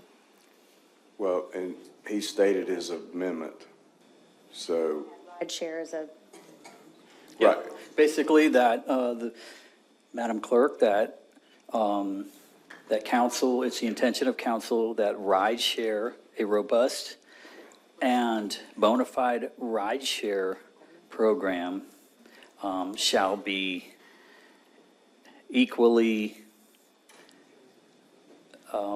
supported by council and this amendment, and the voters, basically, this amendment. I mean, this tax, this referendum, there you go. I'll just state that I'm not, let me state this real fast, and I'll come straight to you. I think the question was called, so is that on mine, Madam? No, I have a point of order. Okay, well, that's what, I was just thought, Or my point was I'm gonna good. reclaim my time and make my statement either way, because I don't know. everybody else has been happy, so I'll But be a the little happy question has been myself. called, so. Here, my thing is that there's no there to the ride share. I'm not really even sure what we would be adding to it. If we just say ride share, then who is that going to? There's no clear path to what this would be for. Does anybody here not know what rideshare is? Would you raise your hand if you don't know what rideshare is? Well, I'm happy to give a definition, because that is part of my point of order. Okay, Councilor Tripp. I consulted Gemini. I think this is the first time anybody on the dais has consulted AI in the deliberations, but I ask, is rideshare mass transit? No, traditional ride-sharing services like Uber or Lyft are generally classified as private on-demand transportation rather than public mass transit. So I would argue that this is not germane to the definition of mass transit. I would add 2 points to that. First of all, anybody who relies on AI, okay. Number two, we are a legislative body. We are supposed to be transformative, and we make the law. Anything we do is considered valid until said not by the courts. So we can do this if the will is there. It's just a question of the will. If you don't have it, that's fine. But I just want to throw it out there as an option to make this something really transformative. Point of information. Councilor Farmer. So, Councilor Shaw, are we, with your definition, are we looking to subsidize Uber and Lyft? Well, it would be. I just don't understand what the rideshare deal is. Council unofficially, through members, we've talked about this a lot, of trying to look to the future by making rideshare a viable option. Door to door, pick up people from their door, take them to the hospital, take them to the doctor. It's working, it runs, we can collect taxes from it, we can blah, blah, blah. But I'm just saying support. This language is not perfect on all the other things, okay? So why not just throw that in there and give us a chance to make it work? Mr. Chairman, I'd renew my point of order that this is not germane to the definition of mass transit, especially under state law. All right. Let's vote on the amendment to the amendment, and then we'll move forward from there. Roll call, please. Roll call's been requested. Can Madam, point of order, sir? Can Madam Clerk read the amendment that we are voting on? What exactly that language is going to say? Yeah, currently, we're actually voting on the, On what the amendment to the amendment is. I want to know exactly what the language is stating. Can you read it back, Madam Clerk? Thank you. Mr. McGahey, I have down that Mr. Shaw is amending the definition of mass transit to include language for a robust and bona fide rideshare program that shall be equally supported by county council and the referendum. all right. Thank you, Madam Clerk. Roll call's been requested. Councilor Tripp. I'm sorry to hang on to this point, but I raised the point of order, and you can't just gloss that over by having a vote on it. So I have a legal question for council. Does the state law definition that we have to follow under this, does the state definition of mass transit include programs like rideshare, which are private ride-sharing programs? Actually doesn't define mass transit in any way like that. Mass transit is left open like it is, and so the question of that is I have no guidance whatsoever because, of course, this is something that hasn't been around very long for us to do. So the fact of the matter is that I don't know the answer to your question on whether or not that state definition would, and I would hate to hazard a guess in this situation. I mean, I understand your position and argument, and I think there's a lot of wisdom to it. But as far as the thing is here, I just want to remind, because it seems to be lost in the debate, is this says mass transit is to include but not be limited to.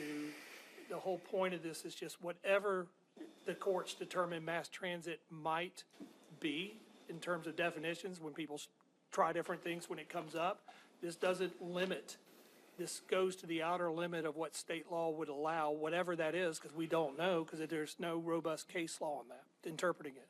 So if a case came up and some county tried to independently, say a project came in and they said, okay, this is a rideshare idea, and they decided to use the money for that, they could try it, and then they'd find out one way or the other if they've misused the funds or not, because you wouldn't have guidance in front of you. That would be the risk that you're really running there. Well, I'll read this, not from AI. Not that I'm saying, I just didn't want to be accused, but, South Carolina StateHouse.gov, South Carolina Code of Laws defines mass transit as any ground surface vehicle such as a bus, rail, high-speed rail, or van used to convey human passengers. This service must be provided on a regular and continual basis to either the general public or selected groups. That's it. I think that would. Certainly, many rideshare folks have vans. And we, the council, could create our own agency. I mean, how did the bus thing start? I mean, whenever it was big in the 60s or 70s or whenever it was big in big cities. I'm sure it started off as private people taking people from place to place, and then the city said, hey, let's create an authority to start this. So you can vote on it. I'm just saying a lot of council members had talked about it. Why don't we give it a try? Here's a bunch of money to start it off with. I would stress that my concern is that, just like in some of the other amendments, that if we were to approve something as an amendment and add it to this language and we find out that it does violate state law, then it would then once again ruin the actual agenda itself. I don't see how it would affect the ballot. How would it affect? How would that? It's not a matter of the ballot. He's saying the issue would be at the trial and the appellate court level, not at the ballot level. Not saying that the ballot is incorrect. Right, and this is a council that tries our best to, as much as we can, to not find ourselves in court. No, you're not getting the point. What I'm saying. Mr. Chairman, I'm going to reiterate the fact that I called the question about 10 minutes ago. And I want to reiterate the fact, I want to reiterate my question. Are you overruling my point of order? If so, let's move to a roll call vote. I would ask, just so I'm not accused of using AI to overrule, I'm going to overrule your point of order just so I'm not accused, and we'll vote on it and move on. All right. I'm good with that. State the question, please. It's your Well, we know amendment. yes, I know it is. I know it is. I'm just asking. Do y'all know what we're voting? Yes. Okay, then don't worry about it, Madam Clerk, thank you.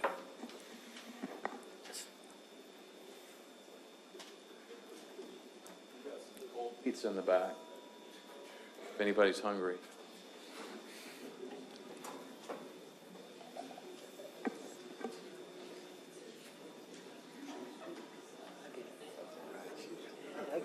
We did more scrutiny of student government than this. I mean, we would.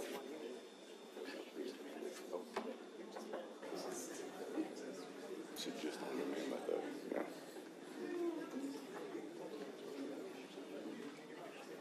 Mr. Chairman, you have 3 in favor, 7 in opposition, and 1 abstaining. All right, so the amendment fails. All in favor of the amendment as stated originally, please say aye. Aye. Opposed? Roll call's been requested.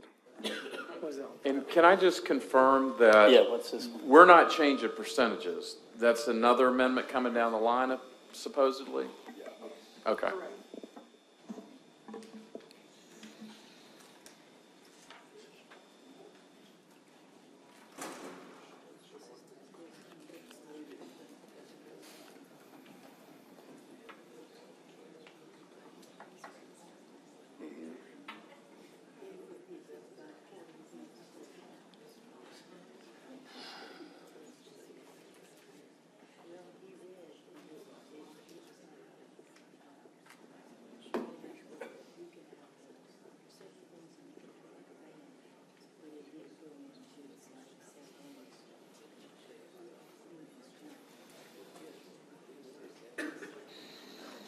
Ballot question?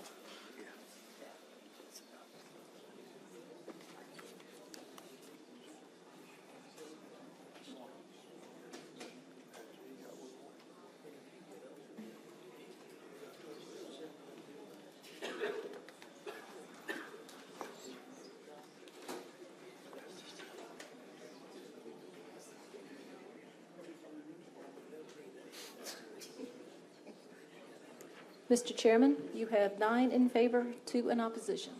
All right, thank you. The amendment passes. We'll move forward with the next amendment.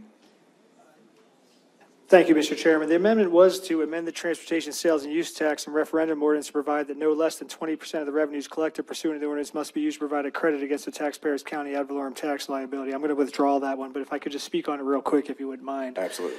The intent here was to provide some tax relief to the ad valorem taxpayers in the county.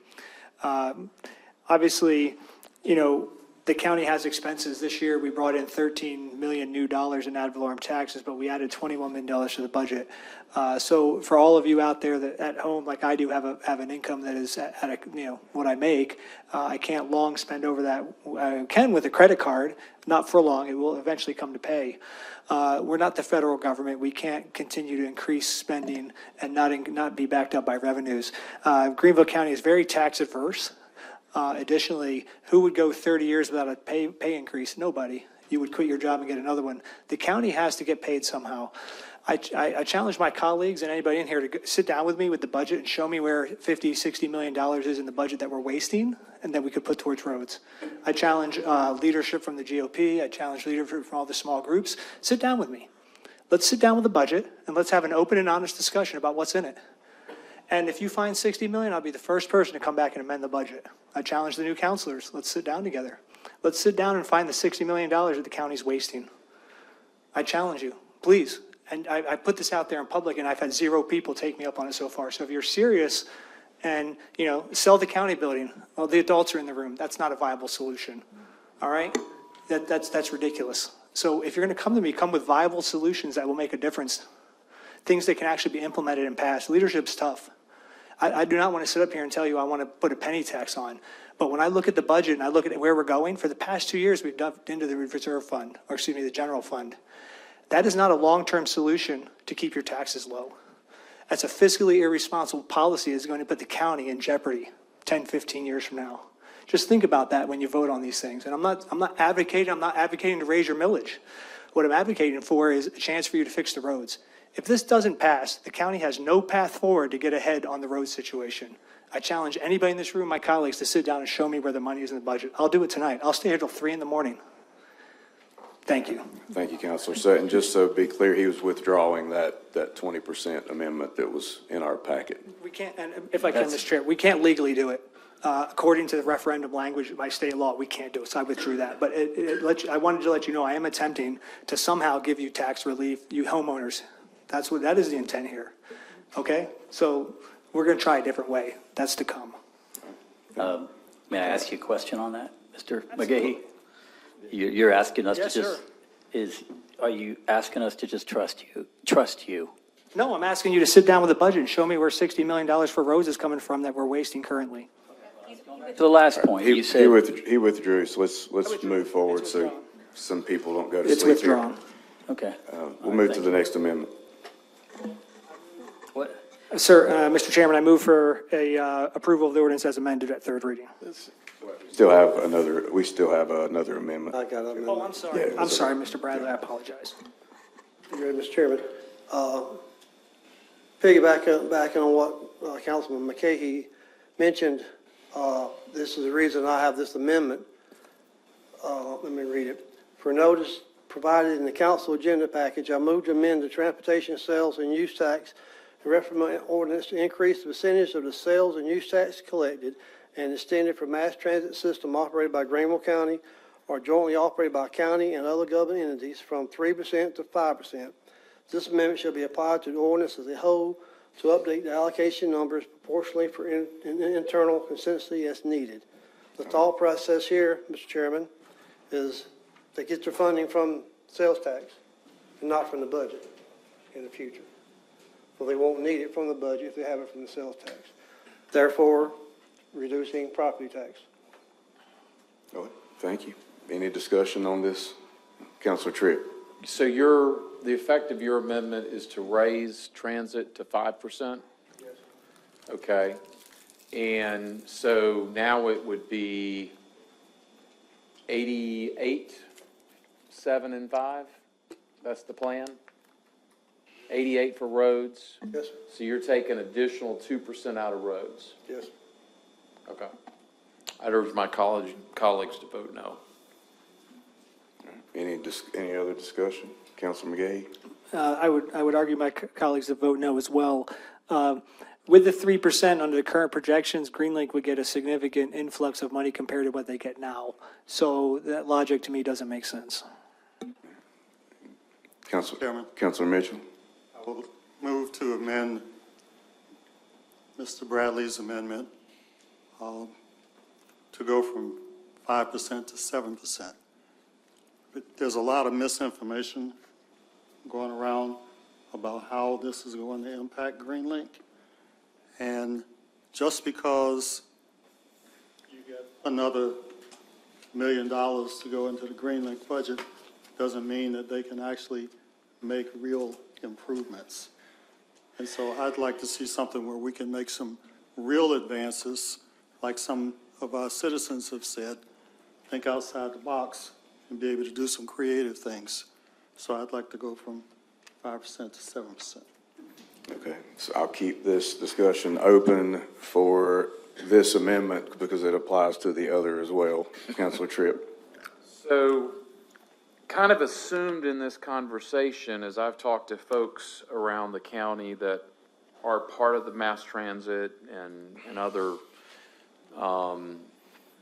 interest groups, kind of there's this assumption that if we raise this to 5% or 7% or whatever, that we can take this off the tax rolls. But what happens if we don't? I mean, that's the, you know, somebody talked about creating kingdoms earlier. That would be creating a kingdom. And so I'm a little bit nervous about creating more kingdoms in Greenville County.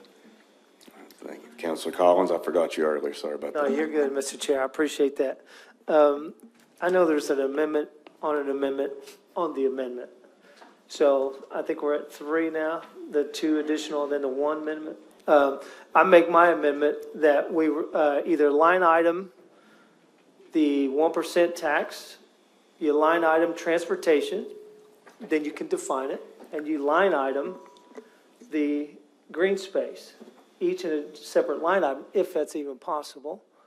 And if not, then I make a motion, we reduce everything and just keep it all transportation. If that's what it's for, that's what it should be used for.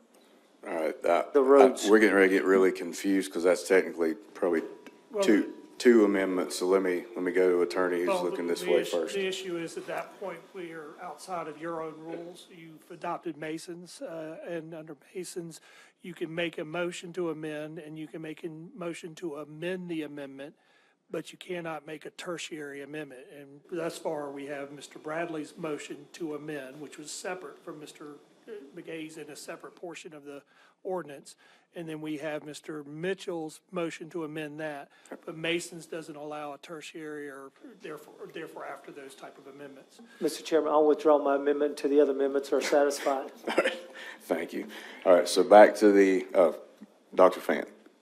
I have sit here and listened attentively the entire night. I understand what the intent is, and I agree. You have, certain segments of the community that is extremely hostile toward public transportation and very vocal against it. My thinking is if we could come up with a way, Mr. McGahee, to fund it, to fund public transportation and not let it come off the good old taxpayers of Greenville County, that would ease some of the hostility. That's kind of my thinking. If we could provide funding for public transportation and not let it come out of property taxes, not be a part of the general fund, and let it be funded by people who don't even live here, it might reduce some of the hostility. That's kind of why I would like to see it if we could do it. Thank you, Dr. Fant. Anybody else? All right, so what we are voting on right now is the amendment to the amendment, which is Councilor Mitchell's request to increase it to 7%.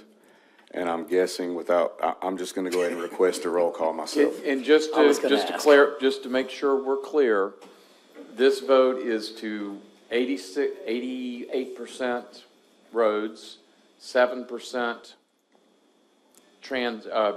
green space, and 5%. Actually, it's more because he increased it to 7. 8677. Oh, okay, okay, so it's 86, 7, and 7. Correct. Okay. 1 second, let's not forget the 1% Columbia takes off the top. Roll call's been requested.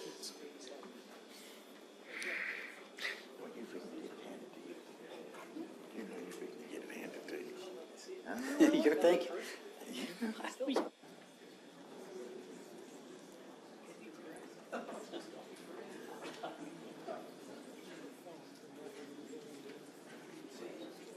Mr. Chairman, you have 4 in favor, 7 in opposition. All right, so that amendment fails. We'll now move to the amendment, which is the 8875. Roll call, please. Roll call's been requested.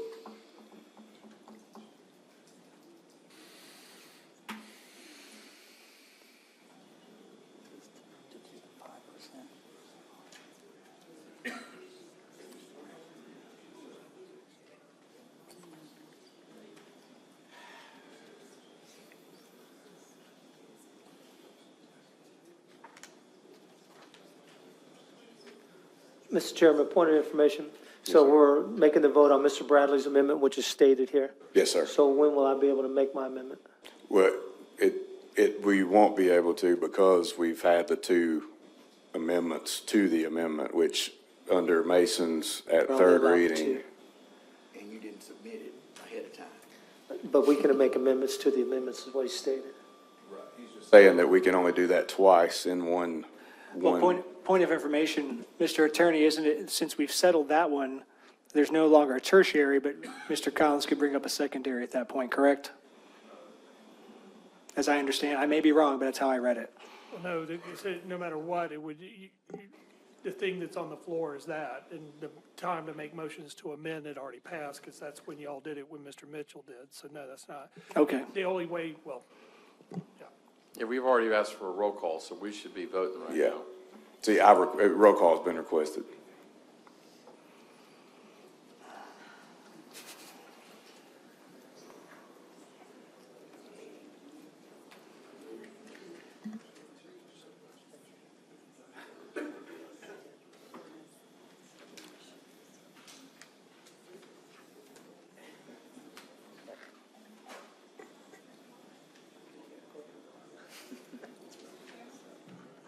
Mr. Chairman, you have 6 in favor, 5 in opposition. All right, so the motion fails because we must have 7. Mr. Chairman, I make a motion to approve the ordinance as amended.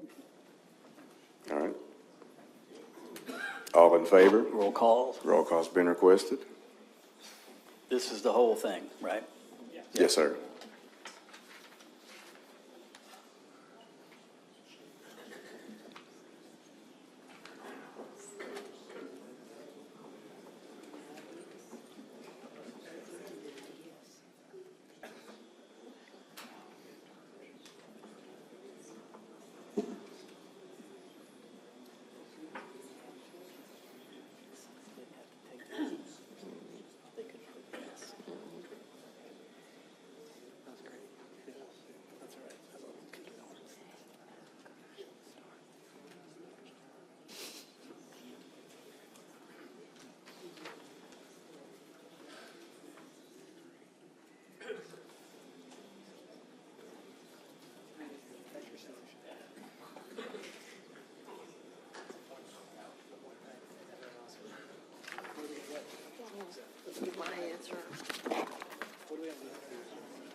You have 8 in favor, 3 in opposition.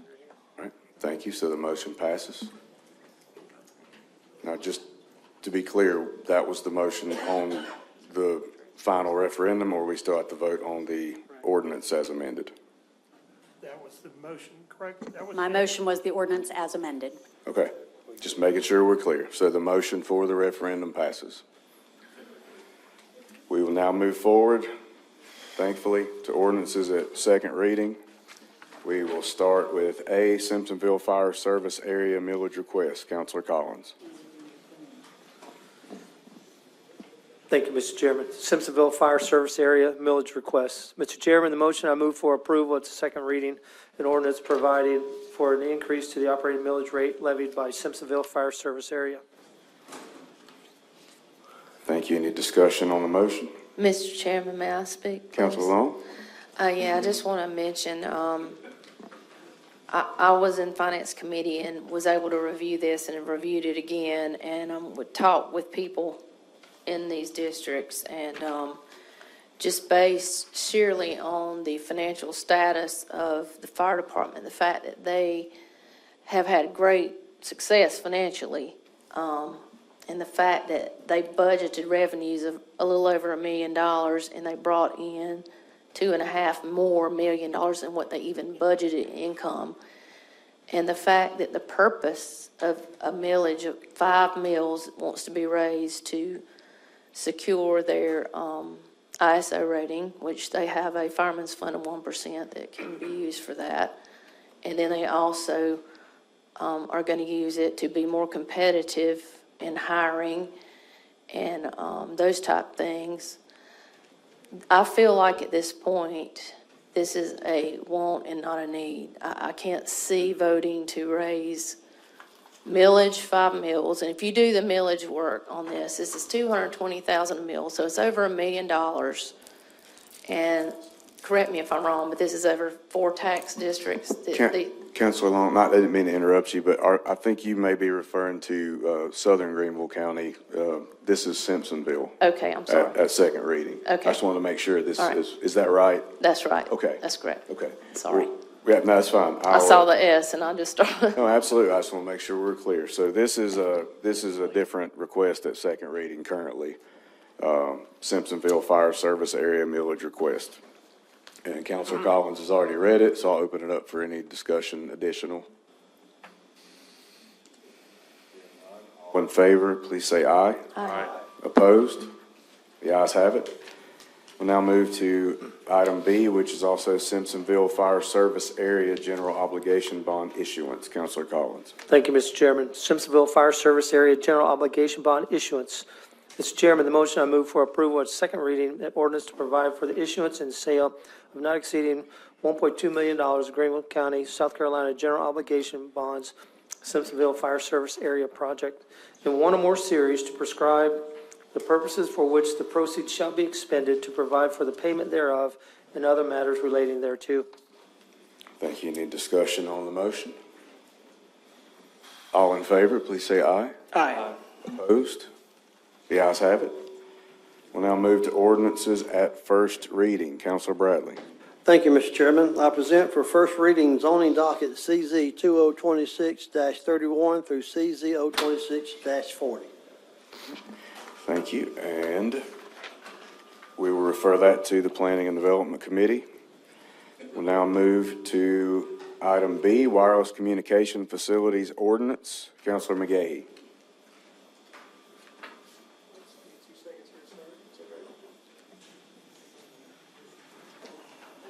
Thank you, Mr. Chairman. Wireless Communication Facilities Ordinance. I present for first reading an ordinance to provide regulations of wireless communication facilities, including cell towers, in the unincorporated areas of Greenville County. Thank you, and we will leave this on the council floor. Next is South Greenville Area Fire District General Obligation Bond. Councilor Collins. Thank you once again, Mr. Chairman. South Greenville Area Fire District General Obligation Bond. I present for the first reading an ordinance finding that South Greenville Area Fire District, South Carolina, may may issue not exceeding $1 million of general obligation bonds in one or more series to authorize the Board of Fire Control of South Greenville Area Fire District, South Carolina, to issue such bonds and to provide for the publication of notice of the said finding and authorization. Thank you. This will as well stay on the council floor. We'll move now to D, Anderson Greenville County Multi-County Industrial Business Park Agreement Amendment, Project Signature Foods. Councilor Collins. Mr. Chairman, Anderson Greenville County Multi-County Industrial Business Park Agreement Amendment, Project Signature Foods. I present for the first reading an ordinance to amend an agreement for the development of a joint county industrial and business park, 2010 park of Anderson and Greenville counties, so as to enlarge the park. Will also remain on the council floor. We'll now move to committee reports. We did not have committee of the whole this week, so I'll give Councilor Bradley a pass this time. And as well for committee on finance, we basically covered everything that we had in finance during this meeting. So we'll move to C, Committee on Communications and Governmental Affairs. Councilor Farmer. Thank you, Mr. Chairman. We had a representative, the Appalachian Council of Governments come. They represent a lot of the upstate counties, how they can work together and try to build some synergy that way, to use a little corporate jargon. The meeting's up on YouTube. I encourage everybody to go watch it. We'll now move to Committee on Planning and Development. Councilor Bradley. Nothing at this time, Mr. Chairman. Thank you. We'll now move to Roads, Infrastructure, and Public Works. Councilor McGahee. Nothing to report, Mr. Chairman. Thank you. Thank you. Committee on Public Safety and Human Services. Councilor Collins. I'll report. Thank you, Mr. Chairman. Got a lot of email requests. Right now, I'm about 40 concerning the flock cameras. I forwarded some of those to the sheriff. He's agreed to inform to the actual operations and the procedures that goes along with that. A lot of that's been in the news lately. And I do have a scheduled route with the coroner next week, so looking forward to it. All right. Thank you very much. We will now move to Oversight Ad Hoc Committee. Councilor Long. Yes, I do have an update. We have hired PFM from Charlotte, North Carolina to do our audit, and they will be beginning either by the last week in July or August. So just to give you an update on that, and but that's all I have. Thank you very much. And then we have Short-Term Rentals Ad Hoc Committee. Councilor Seaman. Thank you, Mr. Chairman. Our next meeting will be in August, but want to thank all the committee members who have taken time to meet with citizens, both in person and in a couple of citizens groups, to get some more input, and look forward to having something for council in August. Thank you very much. And we will now move to public comments. Ms. Stone. Mr. Chairman, our first speaker is Harrison Musselwhite. His topic is 9A, South Greenville Geobond. Welcome, sir. Hey, thank you. Good evening, members of council, and thank you to all that came and stayed. I am here on behalf of the elderly, the widows, and the orphans of Greenville County. They can't afford any more taxes. Many of them are put to the choice, especially the elderly and the widows. Do I pay for my medications that will keep me alive? Or do I pay the extra 5 meals in taxes that the fire district wants? Well, concerning the fire district, number one, thank you, gentlemen, for your service. My great-grandfather was a police officer killed in the line of duty, so I truly do thank you. But, as Ms. Long has said, currently there is a surplus of over $8 billion in the South Fire Greenville District. That is not designated, that is not earmarked. So, instead of making our elderly and the widows choose life-giving medicine or staying in their home and paying that extra 5 meals, I say to the fire district, use some of that money you have in the bank. Or, I have worked that district, Donaldson Center, and I'm very familiar with Michelin, with Lockheed, and with Ethox and Parachem, many of the chemical companies there. Do you realize they bring in close to $1 billion a year in revenue? So, and I'll go with you guys, let's go to Michelin.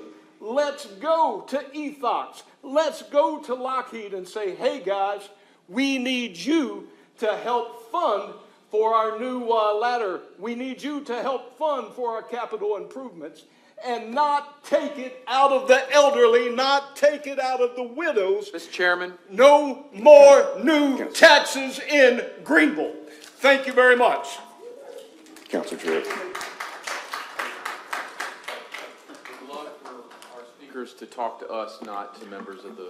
I will make the information known that is appropriate for the public to address the council whenever they're at the podium, if possible. And I know what Mr. Musselwhite was saying, but if South Greenville does have $8 billion, I'm going to move down there next week. Sorry about that. I know what you meant, sir. I just tried to lighten the mood a little bit.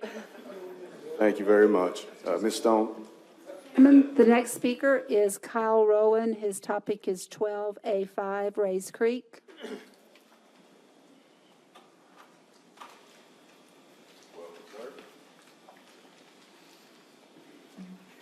Good evening, one and all. Thank you for taking this time to listen to us. We were down here last night, all in red. Few of us made it back tonight to not let the fire die about what's going on in our community with the development or attempted development over there. I will summarize the points that we went over last night, and we've got maybe one or two new ones we want to add. You know, the egress we do not want into our neighborhood, and it looks like when you look at this development, that is the only way it's going to work. The Donkel Road option is going across a radio tower property and a cemetery. The radio like tower, you know, it needs so many feet to fall type thing. So as we understand it, there's a driveway proposed to go in that area. The Miller Road exit is very narrow. It also comes out on a dangerous place on Rutherford Road. And as it was apparently established last night, coming out Rays Creek puts you going to Stallings and then to Rutherford Road, which apparently has a failure F rating for the intersection. There's water issues, erosion issues that we're already dealing with, school crowding potentially, and you know, there's apparently chemicals in the ground there that haven't been addressed. And a lot of the residents last night, including myself, we were kind of conflicted and confused in that it was okay to build multi-unit housing, but it wasn't okay to build single-unit housing on contaminated ground. I don't know how that changes the poison. One last thing was brought to me tonight is that, and this may be reiterated later, the same family apparently has owned that property for 3 generations. It's not changed. The revenue's been garnered there for maybe close to 100 years. I don't know how much that adds up to. And that there was an environmental contamination, Rich Loom 2023, they entered into that agreement. It was a cleanup agreement 23-7439-RP, which noted 2 VOCs, trichlorofluoromethane and dieldrin. I don't really know the dangers of it other than apparent carcinogenic. At this time, we can't locate a completion notice for those cleanups that was entered into in 23. With that being said, thank you for again letting us come here and voice our concerns about this potential development. Hope y'all have a good evening. Thank you. Thank you, sir. The next speaker is Brenda Buchik, and her topic is 12A5. Welcome. Brenda Buchik, 200 Barrow Way, Taylor's. You'll be happy to know that as he spoke, I marked things off of my list. So I think you probably had enough of everything, but my problem with these two, 034 and 035, The biggest problem is, as last night was demonstrated, there is flooding in that area, which is of course why we have submitted the Mountain Creek overlay, zoning overlay. Also, this whole project is very loosely defined. So if the zoning was changed, if some decision was to sell the property, there's no commitment to even do what has been submitted. So I'll leave it there. Let's see.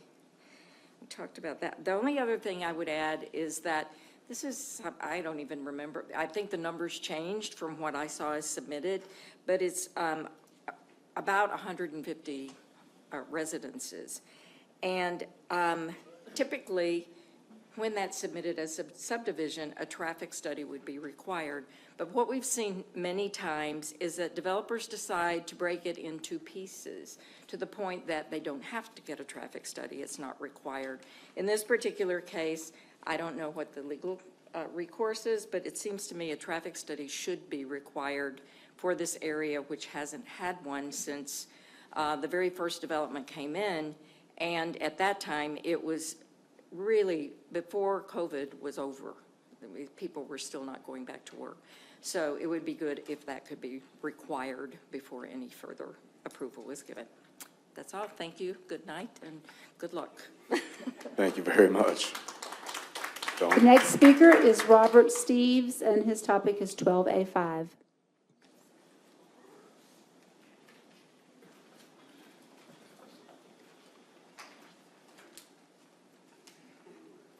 Welcome, sir. Thank you. My name's Robert Steves. I'm going to hit a little bit more on the chemicals, but the transportation, traffic that you've already heard, and the water runoff, there are huge problems in that area already. So good evening. Thank you for the opportunity for me to speak. My comments regarding the property for rezoning under 34 and 35 has been owned for the same family for more than 3 generations, you heard. My concern is that the property supported industrial commercial activity. It appears it's been associated with the environmental contamination. In 2023, Rich Loom, is in the property owners, entered into an involuntary cleanup. I commend them for that. Although, and that was identified as 237439 RP, and it had the presence of VOCs of trichlorophoromethane and eldrin, which are 2 pretty big chemicals. Since that time, I have not observed any visible remediation action, and I've lived in that property for 21 years, adjacent to them. So, very good view of that area. I have not seen a completion notice for the voluntary cleanup. Before the future development is considered, particularly in residential developments, I believe the community deserves a clear confirmation that the property has been fully remediated, and any remaining restrictions, risks, or requirement covenants are clearly disclosed.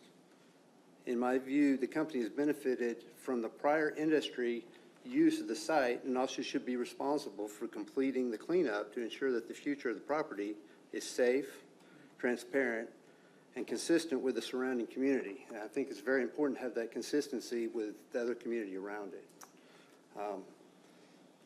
If the site cannot be fully remediated without restriction, and those limitations should be clearly stated as any homes or residences that are approved. I respectfully ask that no further development approval is granted until the cleanup status is verified, the public has access to the relevant environmental information, and appropriate safeguards that are in place to protect the future residents of the existing neighborhood. On a personal note, it is concerning that Rich Loom has benefited from this property for many years and is now proposing residential development on a land that has been impacted by industrial activity. The introduction of the townhomes and apartments has a potential to affect the character and the surrounding of the communities and may negatively influence nearby property values. While Rich Loom has often expressed a commitment to being positive community partners, many residents in the area would view this proposal as inconsistent with those stated comments. I believe the company has an opportunity to demonstrate its dedication to the community by pursuing a developmental plan better aligns with the interests and concerns of the residents in the area. Thank you. Thank you very much. Ms. Stone? You need this?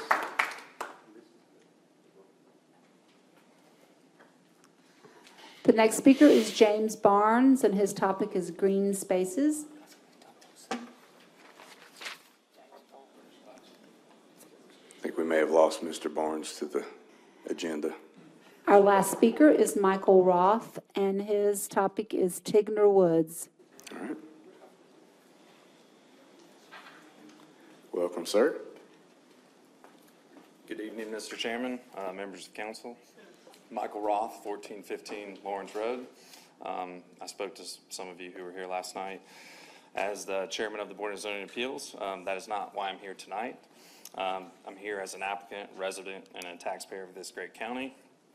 Candidly, I should not have to be here at all.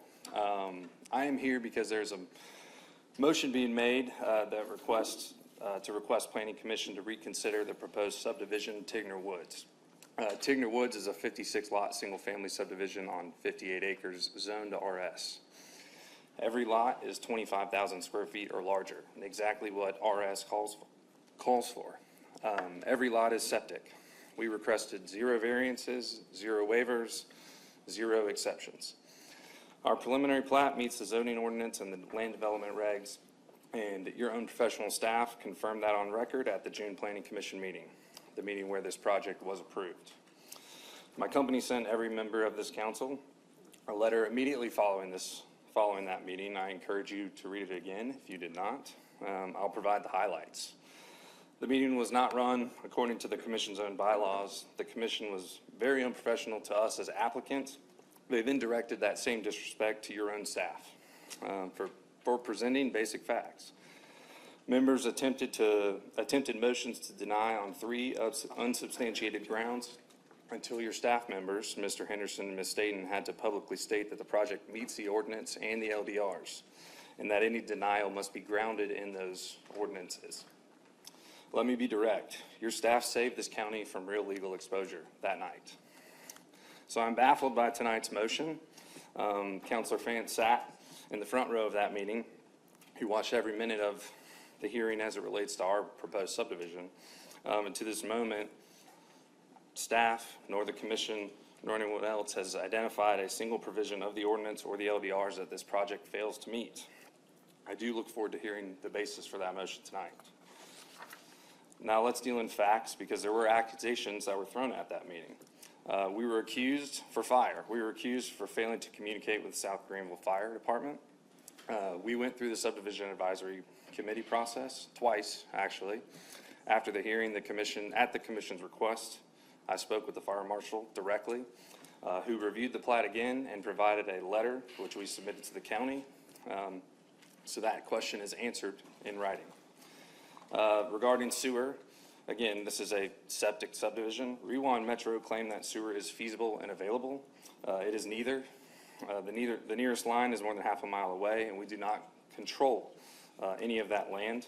State law is pretty clear that sewer shall not be considered available, or sewer is not considered accessible where easements and adjacent property are required. I'm not asking for special treatment tonight. I'm just asking that you follow your own law. Thank you. Can I ask one quick question? Thank you very much. Of him, just a technical question. Whose district is this in? Well, majority of it is in your district, and there's a sliver that is in Mr. Fant's district. Okay, thank you. Thank you, sir. Thank you. All right, I believe that concludes public comments, so we'll now move on to administrator's report. Mr. Chairman, members of council, I'll keep it short this evening, but I did want to remind you, we just had the end of our fiscal year, June 30th, and I heard a couple comments tonight from speakers about an annual audit. The county has to do an annual audit every year, financial audit. It's required by state law. And so we would not get funds from the state if we did not comply with state law. It's actually required by all our federal grants that we haven't audited financial statements every year. And so our bond ordinances also require it. So, you know, we have to do it. We do it every year. It's just part of our business that we do, just like a school district or a city. That will be underway here shortly by our independent auditors. And then we'll have the financial report that is presented to us publicly at the Finance Committee. And then all those statements are published on our website. So you can actually go back, I think, a total of 10, 15 years right now on our website and see every audited financial statement that we have. So I just wanted to bring you all up to speed where we are with that. We'll probably get it sometime in October, November, just depending on when they finish up. Thank you. And we will now move to requests and motions by council members. We have a motion to request the Planning Commission to reconsider Tigner Woods. Councilor Fant, Dr. Fant. Thank you, Mr. Chairman. Per notice provided in the council agenda packet, I move to request the Planning Commission reconsider their decision regarding the Tigner Woods development. Let me go ahead and explain why we're here and what we're needing to do. There's a old saying one of my managers used to say years ago: it is impossible to know what you don't know. There's nobody on this council that was here in 2019 and 20 when the EPA threatened to sue Greenville County because of nitrate levels in lower Greenville County and discharges in the creeks, rivers, and streams. That's what led to the consolidation of the sewer into Metro. And we were looking at a $500 million fine. We also looked at rising water tables that were in southern Greenville County. People brought samples in where there was human DNA in their well water. So then that's what led to the whole idea of restricting subdivisions, septic tank subdivisions in southern Greenville County. And most of y'all, well, I guess some people would remember that would be Dan and Liz and me. And so I wanted 3 acres, Mr. Barnes and I, but Dan fought us and we got it down to 1.5 acres instead of the 3. But that's why we have the 1.5 acre if you're in an unzoned area. Then we led to the riparian buffers to move them to 100 feet. Right now, we have, as a consensus, we've tried to move away from subdivisions. Now, I'm not asking the reconsideration because I just felt like doing it. I'm a little hot with Mr. Antley, but it's okay. He says that the bylaws of the Planning Commission don't allow them to reconsider goof-ups, and that we have to ask them to do it. I hope those bylaws get changed so when they make a mistake or realize they made one, they can do it without us having to come back and ask. Now, one of the things that was everybody knows my displeasure with the Planning Commission, and this is not what that's about tonight. This is about correcting a mistake. I'm here asking because several of the planning commissioners contacted me afterwards and says, we can't move to reconsider, you need to do it at council. One of the things that was disturbing, I will give staff credit. Staff said, you have to have a reason if you're going to deny it. Staff gave them a reason. Basically, all you had to do was listen. Basically, when they applied saying they were going to do sewer. Mr. Bradley's been involved with it as well. When they applied, they said they were going to do sewer. Then all of a sudden, there's no sewer. When it gets to the Planning Commission, they've done a little end around and switched it to septic tanks. In an area in Greenville County where there are high water table levels, high levels of nitrates that we're trying to reduce, and that's what led to the consolidation and led to subdivisions only being 1.5 acres. So they said, the REWA said that sewer was not accessible, or that it was not approved for sewer, but even though they said they were going to do sewer. So when you switched it to septic tank, that was a non-starter. Now, how did I get involved, Mr. Tripp? I do not like meddling in your district, so I don't even want you to think that for 1 second. The problem we're running into now, Mr. Tripp's not running again. Mr. Bradley's not coming back. And so I'm the only thing left in that little area down there, and they are wearing me out. Now, when I sat at the Planning Commission, Ms. Busey knows what I'm talking about. When I sat there in the meeting last month, I watched them. The staff said, all you got to say is that sewer was not approved, and there's your reason to turn it down. They sat there and looked at each other for 3 minutes straight, and just sat there and approved it anyway. So I'm mad, upset, and I leave. I left mad in May, left mad in June. I don't know how Mr. Bradley got away. I don't know. You still haven't told me what you did to leave. Back door. I didn't think to go out the back door. So I go out the regular door, or try to, but when I get up to leave, guess what? The people, not the LDR, not the comp plan, not the future land use map, none of those little pieces of paper vote. People do. And guess what they did? They followed me to the lobby and wore me out, upset. I tried to explain to them it's subdivisions. It doesn't come in front of county council. But y'all appoint them. And we're going to start holding you guys accountable for appointing these people who do this kind of crap. And I'm looking around for any of y'all, just anybody on council, any help anywhere. Nobody, just me. I mean, this one would have been a slam dunk. They held it in May where they should have turned it down. And then I thought they were just going to turn it down in June after staff gave them the reason to turn it down because it was approved for septic. It wasn't approved for septic, but you're going to try to do a septic tank anyway, which that's the last place you need to do septic tanks, which is in Lower Greenville County. So anyway, a couple of planning commissioner members called and said, look, we screwed up, but we can't reconsider it. You need to ask council to send it back so we can fix it. So I'm asking council to send it back so they can fix it. But I want everybody to know in that area, I am doing my absolute best, trying with this. That's it. That's a good question.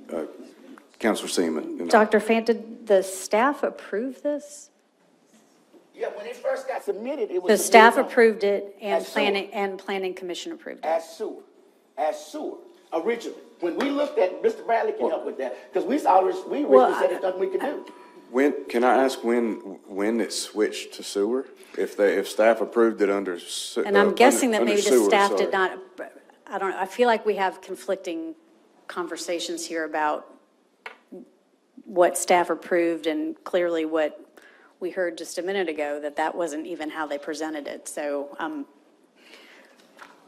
Well, I have a fourth dimension question that rises above all that. Are these lot sizes an acre and a half?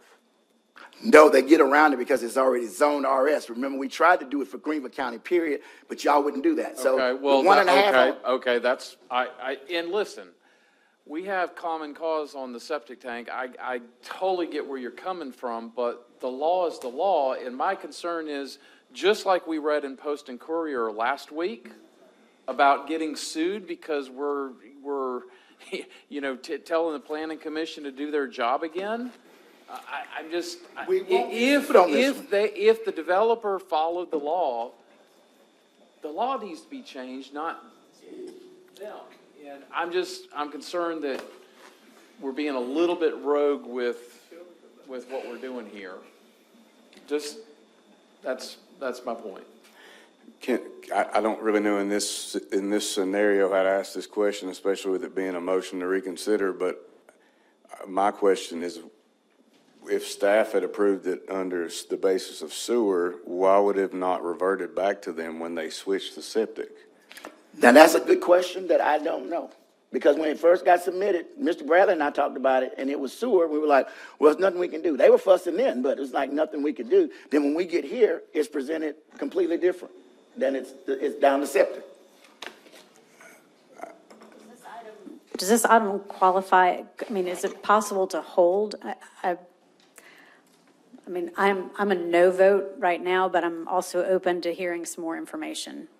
It just feels like there's some unanswered questions. It'd be kind of hard to send it back to the planning commission without those questions answered first. But I guess he just raised a question that I was also going to raise. Are there vested rights? Does the developer have vested rights in this property? And if so, what approximately is that number? I think tomorrow's the 30th day. At this point, I don't have an answer for that. We haven't researched that. I don't know. We have 30 days. We're on day 29. If I did have an answer or develop one, I think it'd be more appropriate to take that in executive session. Beyond the vested rights, does Does their application violate state law or county ordinance on what they did? I have not looked at their application. May I suggest we have staff here, if we could allow, to ask us, if the staff knows if the application was submitted as sewer and when it was changed. That would really clear this whole thing up for me, because if it was sewer, and then in the middle of the night it was changed to septic without really anybody knowing that, and then, and not everybody reads everything, I get it, and they approved it, then that's actually a factual change of the facts that were voted upon originally, which would actually allow us to enact this callback, because there's a factual change that has occurred that was not known. So I would be interested in getting this information.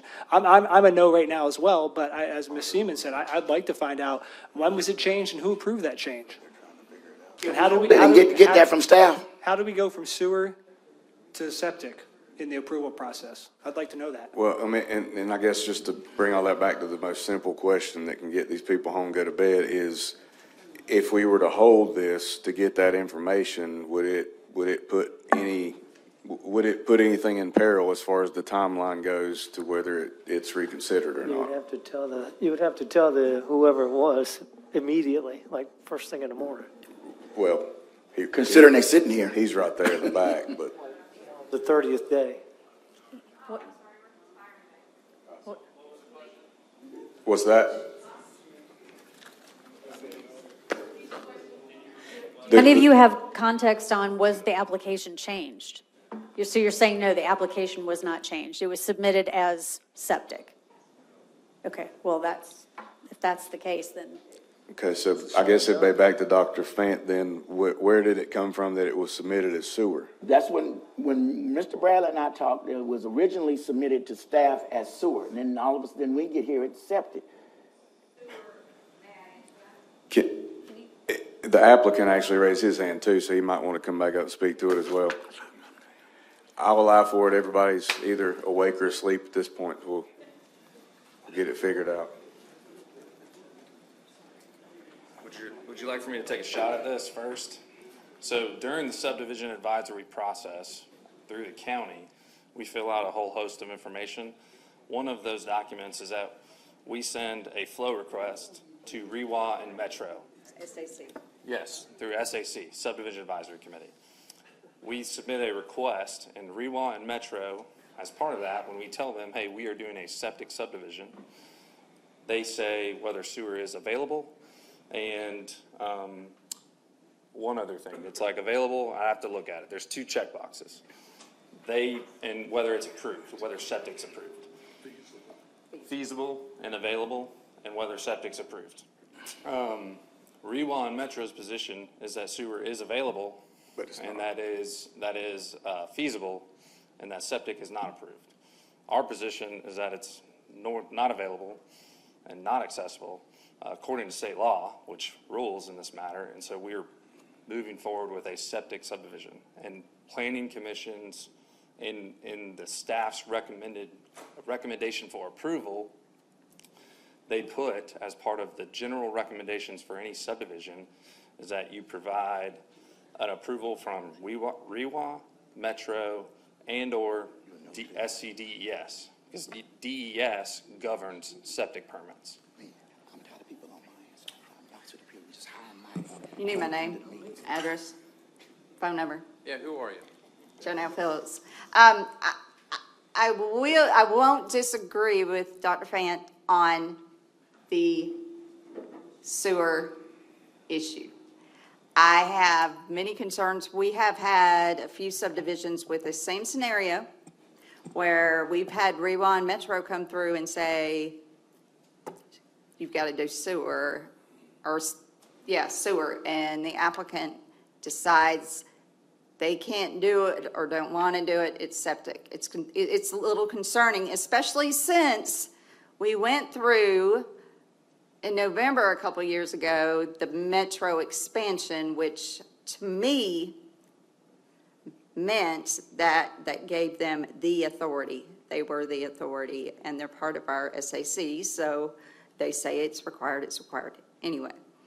But we knew going in that they wanted to do septic, not sewer. I talked to the county attorney's office, asked them the same question. And evidently, when we expanded metro boundaries, that doesn't necessarily mean metro has like the finger, you know, they can make you do it. And come to find out, even if I don't want to develop using sewer, and I want to do septic, if I go to DES, they're not going to talk to Rebar or Metro. They're going to see if I perk, and that's it, going forward, which is an environmental concern to me as well, but that's the way it is. So our process does not regulate, even though we have a subdivision advisory committee. I want to make it clear that the application came to us. They planned to do septic from the beginning. It was a concern, but we had no way to challenge that on the planning commission based on our regulations, which is what we have to use. So the rules and laws we have put in place, if we don't have those restrictive like we need them, we have to accept things that come to us like that. I don't think there was any false information that came forward. It's just a lot of compopulation and maybe gaps in our regulations. And not to not allow the chairman to speak as well, but and he can, but so what I'm hearing, and correct me if I'm wrong, is that it was submitted as septic, but because of REWA and Metro saying that it was accessible to sewer, that's where the conversation about it being on sewer was, because they basically said it's available. Well, and it is next to a watershed. I mean, It's available and it's feasible, but there's no definition for available and feasible. The developer says, it's not feasible for us, it's not available for us. Right. So we're stuck because we didn't create the LDRs, you folks did. Sure. We have to play by the rules of the game, and we can't change them. Yeah. Unfortunately, we would love to. Well, I'm glad we took the extra time, because I think what I just want to make sure that was clear is that the applicant wasn't pulling a bait and switch. It was the process that Not seems to be. our knowledge, no. Yeah, okay. It was presented to us as septic, and we Mr. wanted- Chairman, I feel like we probably should, this is a very precarious position we're in, and I'm concerned about having planning commissioners talking to us and the off chance that it actually goes back to them. So perhaps we Right. have enough information to make a decision at this point. Yeah, I believe so. Thank you. Thank you for your time. Thank you very much.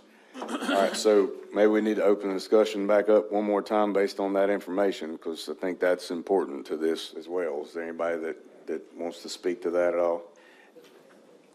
So, Mr. Attorney, if I may, Mr. Chairman, so the way our regulations are written, if sewer says it's available and an applicant says, no, it's not, why do we have that as a policy? I mean, that's like saying there's speed limits, but that's not a speed limit. I'm gonna go as fast as I want. Well, What do you mean, the policy? The policy, the regulation that states if REWA or Metro Connect says it's available and feasible, then in a reasonable person, lay person like me who's not a lawyer would say, oh, then it must be reasonable and feasible. That means they can have the sewers available.